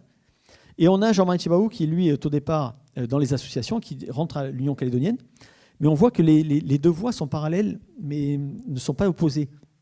Puisque Jean-Marie Tjibaou, quand il fait Mélanésia 2000, ce grand festival donc, où il invite tout le monde à redéfinir finalement la culture kanak et à la montrer, à la faire reconnaître, il dit « Je me permets de faire que le rêve qu'en l'an 2000, le profil culturel du Calédonien comportera aussi bien des éléments de la culture européenne que de la culture mélanésienne. » Parce que c'est ça, à l'époque, on n'apprend pas la culture kanak en tant qu'Européen.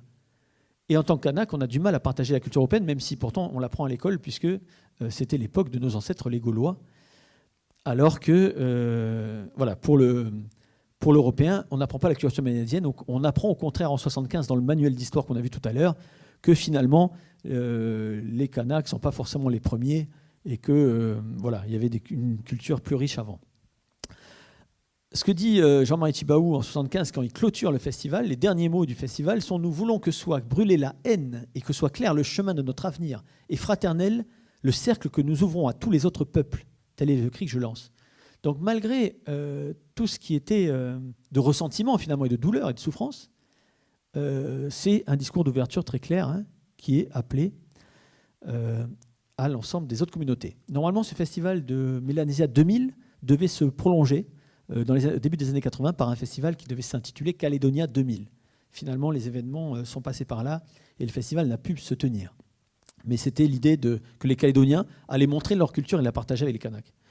C'était ce qui était prévu au départ. Alors, maintenant, on va rentrer dans le domaine politique. Que disent les politiques? Ce fameux front indépendantiste qui s'est créé en 1979, comment ils voient les autres communautés, comment ils voient les Européens de ce pays en 1979? Alors, pour le FI, la légitimité des autres communautés, dans la plateforme minimale, dans le texte qu'ils écrivent à l'époque, elle passe par le combat aux côtés des Kanaks. Quand je lis donc la plateforme minimale commune, alors le Kanak, peuple indigène, légitime, a seul droit à l'indépendance. Donc c'est le peuple kanak qui a le droit à l'indépendance. Les seuls. Les travailleurs non kanaks doivent participer au combat pour l'indépendance et ne peuvent être légitimés que dans ce combat. Ça veut dire que si vous n'avez pas combattu aux côtés des Kanaks, vous n'aurez pas de légitimité à faire partie de ce peuple. Par rapport aux terres, toujours dans le même texte, la colonisation a volé des terres Kanaks, puisque la revendication indépendantiste, elle se fait sur le domaine culturel, très important, sur la culture, affirmer un peuple, une culture, mais aussi les terres, puisque le grand cantonnement a réduit les terres Kanaks à peau de chagrin, et donc, la population augmente et la population a besoin de terre. Donc, il y a la revendication foncière qui est présente. Et on nous dit, donc, la légitimation des non-Kanaks commence par la reconnaissance effective du Kanak comme premier occupant du territoire et le combat pour l'indépendance lui permet d'être reconnu dans l'indépendance. Donc, on a cet aspect-là. Il faut avoir combattu auprès des Kanaks pour l'indépendance, pour être reconnu. Mais il y a quelque chose de très important qui est la légitimation des non-Kanaks commence par la reconnaissance. On a toujours cette notion de reconnaissance du peuple kanak. À cette époque, ils ne sont pas reconnus en tant que peuple et encore moins en tant que premier occupant du territoire. D'accord ? Donc, ça n'a pas encore été inscrit. Cette définition, elle est quand même fluctuante, parce que là, on se dit finalement, oui, si on n'a pas fait le combat à côté des indépendantistes, des Kanaks, on ne fait pas partie de ce pays. Et en même temps, Pierre de Clercq, le 22 juin 1979, on est sur la même période. Là, on était en 1979, on est en juillet 1979 aussi, quand on fait cette plateforme. Pierre de Clercq est interviewé dans les Nouvelles Calédoniennes, et on lui dit très clairement, les termes de... Alors lui, c'est un Européen qui est arrivé par les milieux catholiques. Et donc, il s'engage, Pierre de Clercq, pour l'indépendance, qui devient... il s'engage à l'Union calédonienne au départ. Et puis, finalement, quand l'Union calédonienne prend position pour l'indépendance, il en est le secrétaire général. Ces termes de société kanak inquiètent les ethnies autres que mélanésiennes, nous disent le journal. Il lui demande, société kanak, ça inquiète les ethnies autres que mélanésiennes. Et quelle est leur place, finalement, dans l'avenir ? Et donc Pierre de Clercq va dire une phrase qui est aujourd'hui reprise, c'est « Le terme kanak ne désigne pas une ethnie ni une race. L'objectif d'une société kanak signifie la construction d'un peuple multiracial, solidaire et fraternel. Ça ne veut pas dire que la future société sera entièrement mélanésienne. Le droit à la différence sera respecté, mais nous ferons en sorte que cela n'entraîne pas de rapport de domination d'une ethnie sur l'autre. » Donc, quand on dit ça, quand on lit ça, on se dit, est-ce qu'on n'est pas en contradiction avec tout à l'heure, on nous dit, oui, si vous voulez faire partie du pays, il faut avoir lutté. Alors, ce n'est pas une contradiction, c'est une nuance là-dedans, puisque, effectivement, le terme kanak, la définition de Pierre de Clercq, elle s'aligne finalement sur les premières définitions du manifeste en 69 des étudiants calédoniens. C'est à Paris, le terme kanak ne désigne pas une ethnie ni une race. C'est-à-dire qu'on n'est pas kanak par ethnie. C'est un peuple multiracial, solidaire et fraternel. Donc, dans cette société kanak, dans cette indépendance et cette société kanak, finalement, il y aura des kanaks et il y aura des autres, mais qui feront partie des kanaks, finalement. C'est ce qu'on peut lire. Mais néanmoins, donc, c'est pas en opposition. Ça veut dire qu'on peut être européen et kanak, mais il faudra quand même néanmoins avoir lutté aux côtés des kanaks, si on s'en réfère au texte de 79. Pendant toute la période, on va osciller un peu sur ces définitions, en fait. Là, on va étudier vraiment toutes les définitions, et on va à chaque fois osciller entre les deux. Vous avez par exemple en septembre 79, le Palika, alors, il y a le Palika créé en 76, va vouloir défiler. Et puis finalement, la manif va disperser, les forces de l'ordre vont disperser les jeunes. Et là, on voit que cette revendication qui est très ouverte, elle se tend à des moments. Là, par exemple, un texte de Jean-Marie Tjibaou en septembre 79, la tension monte, les gens s'arment, les kanakeux ne s'arment toujours pas. D'abord parce que c'est difficile, ils n'ont pas d'argent, et parce que ce n'est pas dans nos manières de sortir les fusils dans la rue. Mais si les pressions continuent, les tensions ne peuvent pas s'exprimer. En fait, il dit si on n'autorise pas les manifestations, eh ben, malheureusement, on ne peut pas dire quel avenir nous sera réservé au pays. Et donc là, il y a une sorte de menace de ce qui pourrait arriver. Il dit beaucoup aujourd'hui sont malheureusement prêts à mourir pour leur pays. Donc cette revendication, on voit que la tension est quand même palpable dans la revendication indépendantiste. On est en septembre 79. 2 ans après, François Mitterrand vient d'être élu président de la République, et donc l'Union calédonienne rappelle le droit du peuple kanak. Au niveau de l'opinion mondiale de l'ONU, donc seuls les peuples colonisés ont le droit de réclamer l'autodétermination. Donc on est toujours dans cette base, la base de la revendication indépendantiste, c'est que c'est le peuple colonisé qui revendique l'indépendance. Et à l'époque, en 81, ce qui est dit, il n'existe qu'un seul peuple. Donc on est dans la même idée qu'en 79, au niveau du front indépendantiste. Il n'y a qu'un seul peuple, c'est le peuple kanak. Et là, on reprend ce que disait Pierre de Clercq, c'est que cette indépendance ne signifie pas le rejet des autres, les non-kanaks, les simples gens, tous ceux qui vivent péniblement de leur travail, ceux qui peinent pour se nourrir et élever leurs enfants ont leur place dans la Calédonie de demain. Ça veut dire que finalement, cette revendication, elle est contre l'État français, et contre finalement les intérêts, les grands intérêts hérités de l'époque coloniale. Et finalement, le petit peuple, ceux qui vivent de leur travail, sont reconnus, ne sont pas rejetés. Et on nous dit, nous vous invitons à venir construire avec nous la case de l'indépendance, mais ne tardez pas trop, car si nous sommes seuls, nous la construirons uniquement à notre goût. Et là, encore une fois, c'est un appel, en fait. C'est un appel aux autres communautés. Le premier appel était un peu plus violent en disant venez, si vous ne faites pas la lutte avec nous, vous serez exclus. Là, c'est moins violent, mais ça reste un appel. C'est-à-dire qu'en gros, on est en train de construire une case, construire un pays. Venez avec nous le faire. Parce que si vous n'êtes pas là, ce sera un pays qui sera que kanak. En fait, derrière, si on décrypte un petit peu l'idée, c'est ça. C'est l'appel aux autres communautés, venez, pour que ce pays puisse ressembler à l'ensemble des Calédoniens. Donc là, on est en 81. Et ce discours, on va le retrouver. Jean-Marie Tjibaou en 82. Alors, 15 juin 82, Jean-Marie Tjibaou va être élu au gouvernement. En fait, ça va être la mise en place du gouvernement Tjibaou le 18 juin 82. On est aujourd'hui le 18 juin également. va être élu vice-président du gouvernement. Donc 3 jours avant la mise en place du nouveau gouvernement, il rappelle encore les fondamentaux. Quant à l'indépendance kanak, il y a ici un peuple indigène, c'est le peuple kanak. Donc la stratégie, elle est là. D'abord, on demande la reconnaissance du peuple kanak. Et donc, qui dit reconnaissance du peuple kanak donne le droit à revendiquer l'indépendance. Et il dit que, alors, on accuse ça, beaucoup accusent cette démarche d'être raciste. Alors lui, il répond que c'est pas plus raciste que de parler de citoyenneté française, puisqu'il dit que c'est un contexte nationaliste qui n'est pas exclusif. Ce n'est pas nous qui disons les blancs dehors, ce sont nos adversaires. Il dit être nationalisme, ce n'est pas du racisme. Mais alors, on va lui dire, mais alors pourquoi vous ne réclamez pas une indépendance pluriethnique, finalement, une indépendance calédonienne? Il dit, le problème, c'est que si on fait ça, on n'est plus dans la référence au nationalisme et on n'est plus dans le cadre, finalement, de l'ONU, puisque l'ONU reconnaît le droit des peuples à disposer d'eux-mêmes et le droit des peuples colonisés. Donc, la stratégie de Jean-Marie Thibault, c'est de dire, le peuple kanak est un peuple reconnu, il a été colonisé, et donc il a le droit à l'indépendance selon les critères internationaux. Et on ne peut pas le faire avec tout le monde, pour l'instant. C'est un peu ce qu'il dit. On essaie d'analyser. Alors, en 1982, le gouvernement de Tjibaou est élu. Alors, en gros, jusqu'à présent, de 1979 à 82, c'était le RPCR qui gouvernait la Nouvelle-Calédonie, avec une alliance avec un parti centriste qui s'appelait la FNSC.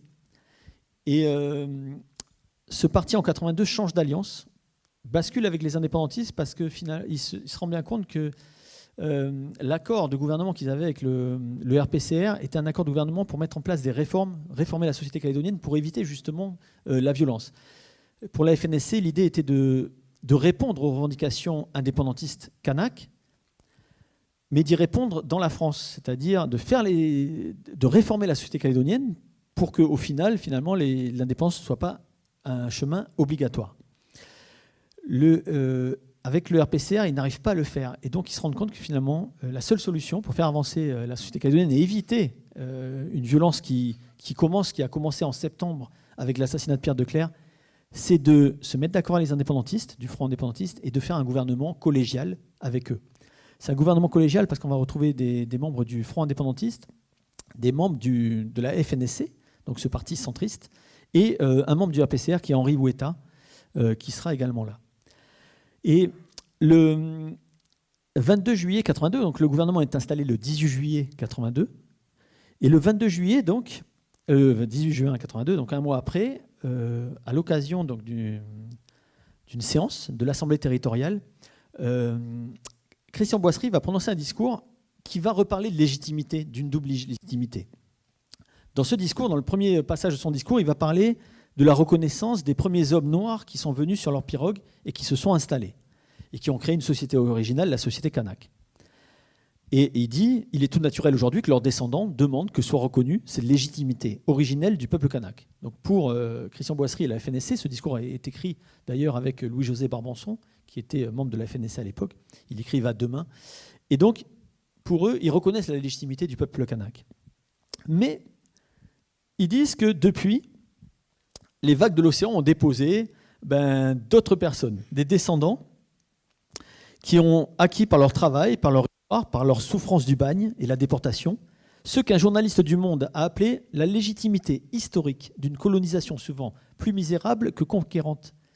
C'est intéressant cette phrase parce que finalement, c'est de dire que le petit peuple calédonien, les Calédoniens de souche qui sont descendants de Bagnards, qui sont descendants de Javanais, qui sont descendants d'Arabes, tout ce qu'on avait vu jusqu'à présent, là, on est toujours dans ce même courant de pensée finalement depuis 1969, c'est de dire nous aussi on est d'ici et donc on demande à être reconnu. Et c'est ce que dit Christian Boisserie, je suis de ceux-là et je dis tout haut clairement qu'ici je ne suis pas un immigré et que si je devais vivre ailleurs, dans l'Hexagone par exemple, j'allais dire surtout dans l'Hexagone, je deviendrais un immigré. Et donc, la Calédonie ne se construira pas par l'affrontement de ces deux légitimités. Donc, ce discours va être interrompu par l'irruption de milices, des milices loyalistes que vous voyez en photo. C'est le choc du 22 juillet. Certains ne supportent pas de voir un gouvernement aux mains des indépendantistes, alors que c'est un gouvernement collégial, et on a des milices qui entrent, qui investissent donc l'Assemblée territoriale pour faire une sorte de coup d'État. Bon, ça va finalement se régler, mais c'est des images qui sont violentes. Voilà, ça montre toute la violence déjà du débat, puisque le discours de Boissry va choquer une partie de la population calédonienne. Or, c'est cette double légitimité qui va être à l'origine des discussions de Nainville-les-Roches. En 1983, le territoire est dans une impasse, la violence a commencé, des gendarmes ont été tués dans la région de la Foix. Donc le ministre, qui est Lemoine, décide de faire une solution, de trouver une solution en réunissant tout le monde en France à Nainville-les-Roches. Pendant 5 jours, les délégations du RPCR, du Front indépendantiste et de la FNSC vont discuter entre elles avec l'État français. Et on retrouve donc, l'État va consigner l'ensemble des discussions dans un petit document qu'on retrouve. Le 9 juillet, le premier jour, M. Caillard, qui est membre du RPCR, pose la question. Il demande que l'on tienne aussi compte des intérêts des communautés ethniques autres que mélanésiennes. Ils sont en train de discuter pour discuter de l'avenir du territoire. Et donc, il y a cette question-là, oui, mais les autres communautés. Parce que, OK, on a bien compris, il y a des indépendantistes kanaks, mais les autres, qu'est-ce qu'on fait? Et donc, Jean-Marie Tjibaou explique que le terme d'indépendance kanak symbolise les aliénations passées. C'est-à-dire, voilà, par rapport à la colonisation. C'est une revendication nationaliste, non raciste, qui ne rejette pas les autres. Donc, voilà, il garde cette idée-là de dire on revendique d'abord parce qu'on a été colonisé, et une fois que vous nous avez reconnus en tant que peuple colonisé, ben, on va vous reconnaître et faire avec vous. C'est ce qui est réaffirmé à Nainville-les-Roches. Nainville-les-Roches va aboutir à une déclaration finale. Cette déclaration finale, c'est un peu l'ancêtre de l'accord de Nouméa. C'est 5 jours de discussion. Elle va être signée par l'État français, elle va être signée par la FNSC, elle ne sera pas signée par le RPCR au dernier moment finalement. Parce que qu'est-ce qu'elle dit? Elle reconnaît la légitimité du peuple kanak en tant que premier occupant du territoire et donc son droit inné et actif à l'indépendance. C'est ce que reconnaît Nainville-les-Roches. Mais dans le même article, elle reconnaît aussi, donc il va y avoir un référendum en fait, d'autodétermination, c'est ce qui est décidé, ce qui est voulu à Nainville-les-Roches. Et ce référendum sera destiné aux Kanaks, en tant que peuple colonisé, mais également ouvert pour des raisons historiques aux autres ethnies dont la légitimité est reconnue par les représentants du peuple kanak. Ça veut dire que les membres du Front indépendantiste présent disent on vous ouvre le droit aussi de vote avec nous sur la future indépendance. Parce que vous faites aussi partie de ce pays-là. Vous êtes légitime parce qu'on a souffert ensemble. Et c'est de là que va émerger le concept de victime de l'histoire. Ce concept, il sort là, à Nainville-les-Roches, mais vous avez vu que depuis 1969 déjà, on a, depuis les premières discussions entre nos étudiants en métropole et puis à leur retour ici, on a déjà ce concept de victime de l'histoire finalement, qui était déjà là. Et donc, on nous dit qu'il faut préparer cette marche vers l'autodétermination qui sera le fait du peuple calédonien. Et là, on ne parle pas du peuple kanak, on parle de peuple calédonien, dans le point 3 de Nainville-les-Roches. Et c'est ce peuple calédonien qui serait légitime pour dire oui ou non à l'indépendance. Alors, Nainville-les-Roches, c'est important parce que c'est quand même, pour les représentants du Front indépendantiste, c'est quand même un pas important de dire aux autres, dire vous faites partie de ce pays, on va le faire ensemble. Or, l'année qui suit, finalement, tout ce qui avait été décidé à Nainville-les-Roches ne va pas pouvoir être mis en œuvre par le gouvernement français. Et le statut de Lemoine, le nom du ministre qui était là à l'époque, qui est présenté aux Calédoniens et au Front indépendantiste, ne correspond pas du tout aux attentes. Et on trouve notamment un corps électoral qui n'est pas réservé qu'aux seuls Kanaks et aux seules victimes de l'histoire. Alors la définition à l'époque de victime de l'histoire, c'était d'être né dans le pays et d'avoir un parent qui était né. Au moins, il y avait une définition minimum. Donc ça nous ramenait avant le boom du nickel, au corps électoral en fait d'avant. C'est le boom du nickel avec 15 000 personnes supplémentaires viennent déstabiliser le corps électoral et les Kanaks perdent la majorité. Et c'est là en fait où voilà, on est. C'est pour ça que l'idée c'était de revenir au corps électoral d'avant. Alors, là vous avez en photo donc Roch Pidgeot qui se rend à Paris à l'Assemblée nationale. Il est député de la Nouvelle-Calédonie et son discours, il nous dit ceci en gros. Il considère que, vu que Nainville-les-Roches n'est pas pris en compte dans le statut de Lemoine, les décisions prises à Nainville-les-Roches, il dit la légitimité du peuple kanak, son droit à l'indépendance sont bafoués. Et donc on reste étranger à notre propre pays en tant que peuple kanak. et je vous mets solennellement en garde contre les risques de déstabilisation qui pourraient arriver. Il dit « Notre dignité d'homme est profondément blessée par les déclarations selon lesquelles l'indépendance kanak serait raciste. » Donc ça le blesse Rock-Pichot parce que lui, il considère que l'indépendance kanak n'est pas raciste. C'est simplement, voilà, puisqu'il était dans cette démarche d'ouverture aux victimes de l'histoire. Le front indépendantiste, vu l'attitude de l'État français, va prendre une décision beaucoup plus dure et va se constituer en front de lutte. Et c'est la création du front du FLNKS le 24 septembre 1984. C'est la stratégie dans la lutte. Et notamment, par rapport au non-kanak, c'est un appel à l'engagement. Le FLNKS lance un appel au non-kanak. Donc on revient un peu à ce qui avait été dit en 1979 au moment de la création du FI. Ils doivent reconnaître la légitimité du peuple kanak et soutenir sa lutte pour contribuer à sa réussite.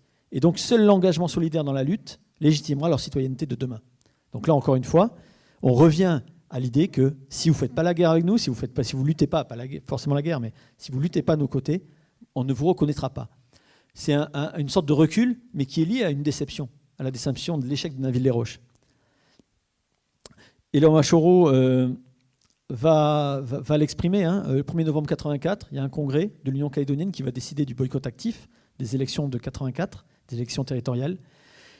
Et il dit, la proposition qui avait été formulée par le député Pigeot, c'était un corps électoral avec des Kanaks et les victimes de l'histoire. Ça a été rejeté parce que l'État français à l'époque dit c'est pas constitutionnel, on peut pas faire on peut pas compartimenter la population française.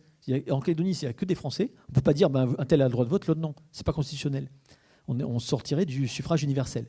C'est un argument qu'on retrouve aujourd'hui quand on a des associations qui revendiquent. En fait, quand des gens ne comprennent pas que 40 000 personnes ne peuvent pas participer, par exemple, au référendum ou aux élections provinciales. C'est cet argument. Or, voilà, on est dans un processus de décolonisation. Il faut le voir en tant que tel. Alors, il dit donc, il souligne la gravité de la situation, Léon Machoro, et finalement, il décide le boycott actif des élections, et ça va être le début de plusieurs années de violence, où la revendication va se durcir, puisqu'il dit que pour le 18 novembre 1984, pour réussir le boycott actif des élections, il faudra peut-être oublier la morale, il faudra peut-être oublier la loi. Et donc c'est un discours qui annonce clairement un virage dur des indépendantistes à partir de 1984. Et il rappelle dans ce même discours, Léon Machoro, que l'indépendance est pour nous comme la case. Seuls ceux qui auront aidé à la construire seront admis à l'intérieur. C'est lié à la déception de Naville-les-Roches. On va avoir quelques années de violence. En 1986, la majorité change en France. Jacques Chirac devient Premier ministre. Bernard Pons devient ministre et va appliquer une politique beaucoup plus dure. Entre-temps, le FLNKS obtient la réinscription de la Nouvelle-Calédonie sur la liste des pays à décoloniser à l'ONU. Et dans ce cadre-là, ils vont déposer un projet de constitution pour le futur pays indépendant. Et ce projet du 18 octobre 1987, son préambule dit bien « Nous, peuple kanak ». Alors, nous, peuple kanak, et là, c'est qui ? Constituant une communauté nationale libre, unie et souveraine, fondée sur la solidarité des éléments d'origine différente qui la composent. Alors là, on revient à une notion de peuple kanak ouverte à tous, en fait, qui n'a jamais varié, puisque quand on appelle aussi les autres communautés à participer dans la lutte, on ne les exclut pas. Mais là, on dit bien une communauté composée d'éléments d'origine différente, européenne, wallisienne, etc. Donc, la constitution déposée à l'ONU ne réserve pas l'indépendance qu'aux Kanaks de droit particulier, de droit coutumier. Donc on était en 87. En 87, la politique de Bernard Pons va réellement se durcir. Le FLNKS va essayer de tenter une stratégie de non-violence. Après les morts de 84, 85, 86. Je m'excuse, je fais les résumés historiques sont très courts parce qu'on n'a pas trop le temps, mais on ne va pas revenir là-dessus. Mais simplement, on est vraiment sur les idées. Là, ce que dit le FLNKS, c'est donc qu'il prépare une stratégie de la non-violence et notamment une marche pour Kanaki, 15 jours de marche pour Kanaki qui aura lieu en août 87. Et donc en juillet, ils annoncent, ils disent, l'objectif, c'est quoi ? Consiste à remettre officiellement donc, au gouvernement français la constitution du pays kanak qui garantit les droits et les devoirs et des Kanaks et de ceux que Nainville-les-Roches a appelés victimes de l'histoire. C'est le geste symbolique d'un peuple en marche. Alors, donc, le FLNKS va remettre une constitution dans laquelle on ne parle pas que des Kanaks, mais également des victimes de l'histoire qui sont reconnues. Donc, malgré les déceptions de Nainville-les-Roches, il garde le cap, le même cap. Alors, néanmoins, 16 décembre 87, la théorie de la non-violence a vécu. Elle n'a pas fonctionné. Et là, Jean-Marie Tjibaou dit « les armes appellent les armes et la violence appelle la violence ».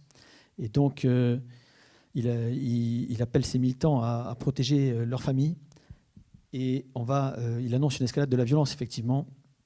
Mais les Kanaks n'ont pas le choix, ce sera ou la lutte armée ou le référendum d'autodétermination. Donc face à la rigueur de Bernard Pons, à la raideur de l'État français dans la période, on voit bien que là, le discours se tend réellement. Et c'est quelque chose... Alors voilà, on a des discours qui continuent avec le drame d'Ouvéa, donc ça aboutit au drame d'Ouvéa. Au lendemain du drame d'Ouvéa, Jean-Marie Tjibaou dira un discours aussi assez dur, les Blancs sont toujours aussi rapaces, aussi menteurs. Le jour où les 19 militants d'Ouvéa ont été assassinés, il y en a qui ont applaudi, comme ils ont applaudi à l'assassinat d'Éloi Machoro et de Marcel Nonaro, et à l'assassinat des 10 de Yingen.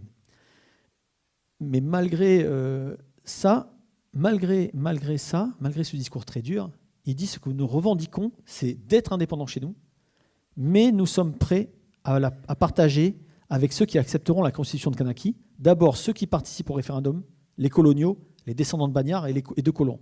Donc là encore, il y a toujours cette reconnaissance des Bagnards. Et il fait une anecdote assez un petit peu d'humour, mais il dit il ne faut pas oublier que les Bagnards étaient des gens qui ont été chassés de France, alors qu'aujourd'hui ils s'appellent les loyalistes. C'est une dérision de l'histoire. Nous sommes prêts à ouvrir les portes dans la mesure où ils acceptent la constitution de notre pays. Donc, voilà, malgré le drame d'Ouvéa. Alors, maintenant, pour prendre un peu de recul, comment Jacques Lafleur voit, comment lui il analyse en fait ce discours indépendantiste kanak par rapport aux autres communautés. Alors, en juin 87, en plein cœur des événements, il a un discours très dur. Il dit tous les mouvements pour l'indépendance de la Calédonie sont racistes. On veut bien les accepter, les Européens, à condition qu'ils renoncent à leur volonté de rester dans la République française. Voilà pourquoi je dis que c'est raciste. Forcément. Alors, quand on lit ça, on ne peut pas vraiment parler de racisme. Il dit des indépendantistes, vu qu'ils veulent plus être dans la France, sont racistes. Et donc, ils acceptent que les Européens qui les suivraient. Forcément, c'est l'ADN des indépendantistes, c'est d'être indépendantiste, justement, de vouloir de ne pas rester dans la République. Bon. Donc, on n'est pas vraiment dans une définition très juste du racisme. Néanmoins, en 2000, avec un peu plus de recul, Jacques Lafleur disait, le retour, le recul qu'il a, parce qu'on a vu ce discours qui s'ouvre, qui se retend, qui s'ouvre un petit peu, le discours indépendantiste, qui se retend par moments. En fait, ce que dit Jacques Lafleur, tous les événements dramatiques passés sont dus à l'incapacité des Blancs et assimilés à reconnaître les Kanaks et leur identité. Depuis toujours, ils ne l'ont pas fait par méchanceté, mais tout simplement, ils n'ont jamais essayé de comprendre la frustration des Mélanésiens et leurs revendications identitaires. Peut-être même que la quasi-totalité d'entre eux n'a jamais ressenti ce bouillonnement et le malaise qui existait. Donc, c'est ça. On voit bien qu'effectivement, les événements dramatiques dont parle Jacques Lafleur, pour lui, sont dus à cette incapacité finalement des Européens d'avoir pris en compte la revendication identitaire mélanésienne. Voilà un petit peu ce qu'il dit. Bon, après, effectivement, on sait très bien que les gens ont été élevés. On a vu dans quoi les gens aussi ont été éduqués, dans cette mentalité qui était un racisme ordinaire, quelque part, donc qui n'est pas du racisme pour les gens quand ils y sont. Mais voilà, ça fait partie de l'histoire. 88-98 sera le temps des accords. Et après, donc aujourd'hui, simplement pour conclure, pour vous libérer assez rapidement, mais aujourd'hui, qu'est-ce qui se passe ? En 2005, donc on est dans l'accord de Nouméa, 98. En 98, déjà, l'accord de Nouméa crée, donne une reconnaissance, alors reconnaît déjà le peuple kanak, donne la reconnaissance de l'identité kanak préalable à une nouvelle citoyenneté, une nouvelle identité, dans un destin commun. C'est ce qu'on avait vu au départ. Donc, par exemple, pour le leader du Palika, Paul Néautine, en 2005, il nous dit, on a essayé, il rappelle en fait cette histoire-là, on a essayé de construire ensemble. Et sans la reconnaissance, il n'y a pas eu de reconnaissance du peuple kanak. Et donc, ça aboutit à quoi? Aux événements de 84 et 88. Il dit, c'est parce qu'on n'était pas reconnu chez nous que la tension est montée. Le respect et la reconnaissance de l'autre sont à la base de l'hospitalité océanienne. Donc, ce discours est constant depuis le début. Reconnaissez-nous chez nous, et après, on pourra se reconnaître. La reconnaissance des autres communautés par le FLNKS. On a un échange entre Philippe Gomez et Paul Néautine en 2009 au Parc Royal. Et Philippe Gomez, ce que dit Philippe Gomez, c'est qu'effectivement, la concession majeure du FLNKS dans l'accord de Nouméa, ça a été d'accueillir les autres communautés en leur disant, vous, autre communauté qui êtes venue depuis un siècle et demi dans le pays, vous avez bâti ce pays, vous l'avez colonisé, mais vous l'avez bâti aussi. En gros, c'est la reconnaissance, puisque les accords de Nouméa, le préambule est construit avec une reconnaissance des ombres de la période coloniale, mais également une reconnaissance des populations qui sont arrivées d'ailleurs. Paul Néautine, vous êtes calédonien maintenant, dans ce que lui répond Paul Néautine. Vous êtes calédonien maintenant, vous n'avez plus de famille là-bas. Vous retournez là-bas, les mecs, ils ne vous reconnaissent plus. Donc on va trouver la solution ici. Avec l'accord de Nouméa, on décide de se reconnaître. Notre nationalisme kanak au départ, parce que lié à notre identité culturelle, on aimerait bien le partager avec tout le monde. On veut partager l'idée de faire partie d'un pays, d'une histoire, d'un destin commun. C'est, première chose, Jean-Marie Tjibaou, en 1983, est reçu par le président de la République. Il est avec François Mitterrand, à l'époque, à Paris. Il est avec Jean-Pierre Haïfa, notamment. Et donc, c'est une anecdote qui est connue, mais qui va dans le même sens que ce que dit Paul Néautine en 2009. François Mitterrand leur dit « Ok, votre indépendance, très bien, monsieur Tjibaou, votre indépendance kanak, mais vous faites quoi des autres? Vous faites quoi d'eux ?» Et il regarde donc Jean-Pierre Haïfa, et Jean-Marie Tjibaou dit « Eux, mais qu'est-ce que vous voulez que j'en fasse? Ils sont avec nous. Qu'est-ce que vous voulez qu'on fasse d'eux? Ils sont là. Ils ne vont pas partir. » C'est ce discours-là qu'on retrouve. C'est les gens sont là. Au final, qu'est-ce qu'on fait? Et donc, l'identité culturelle kanak, dans l'accord de Nouméa, elle devient une identité culturelle finalement calédonienne, une citoyenneté en tout cas calédonienne. Alors, en 2018, on a eu un premier référendum d'autodétermination. Que dit le FLNKS aujourd'hui, en 2018? Ils ont proposé un projet de société. C'était le projet de société du FLNKS pour une Kanaki Nouvelle-Calédonie souveraine. Alors, dans ce projet de société qui fait 20 pages, on trouve les fondements du nouvel État.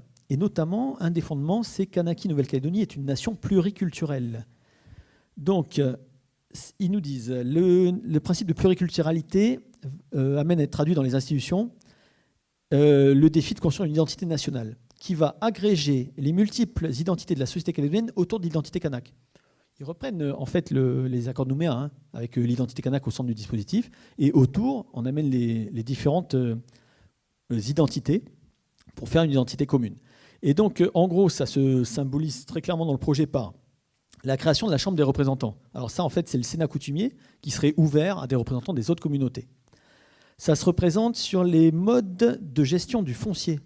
Alors, la gestion du foncier, ça veut dire qu'en gros, le FLNKS reconnaît les 3 types de terres, public, privé et puis l'État. C'est par rapport aux personnes qui auraient peur d'être chassées des terres. Et puis, ils nous disent, par rapport à la nationalité, alors c'est l'idée que la double nationalité est une option possible.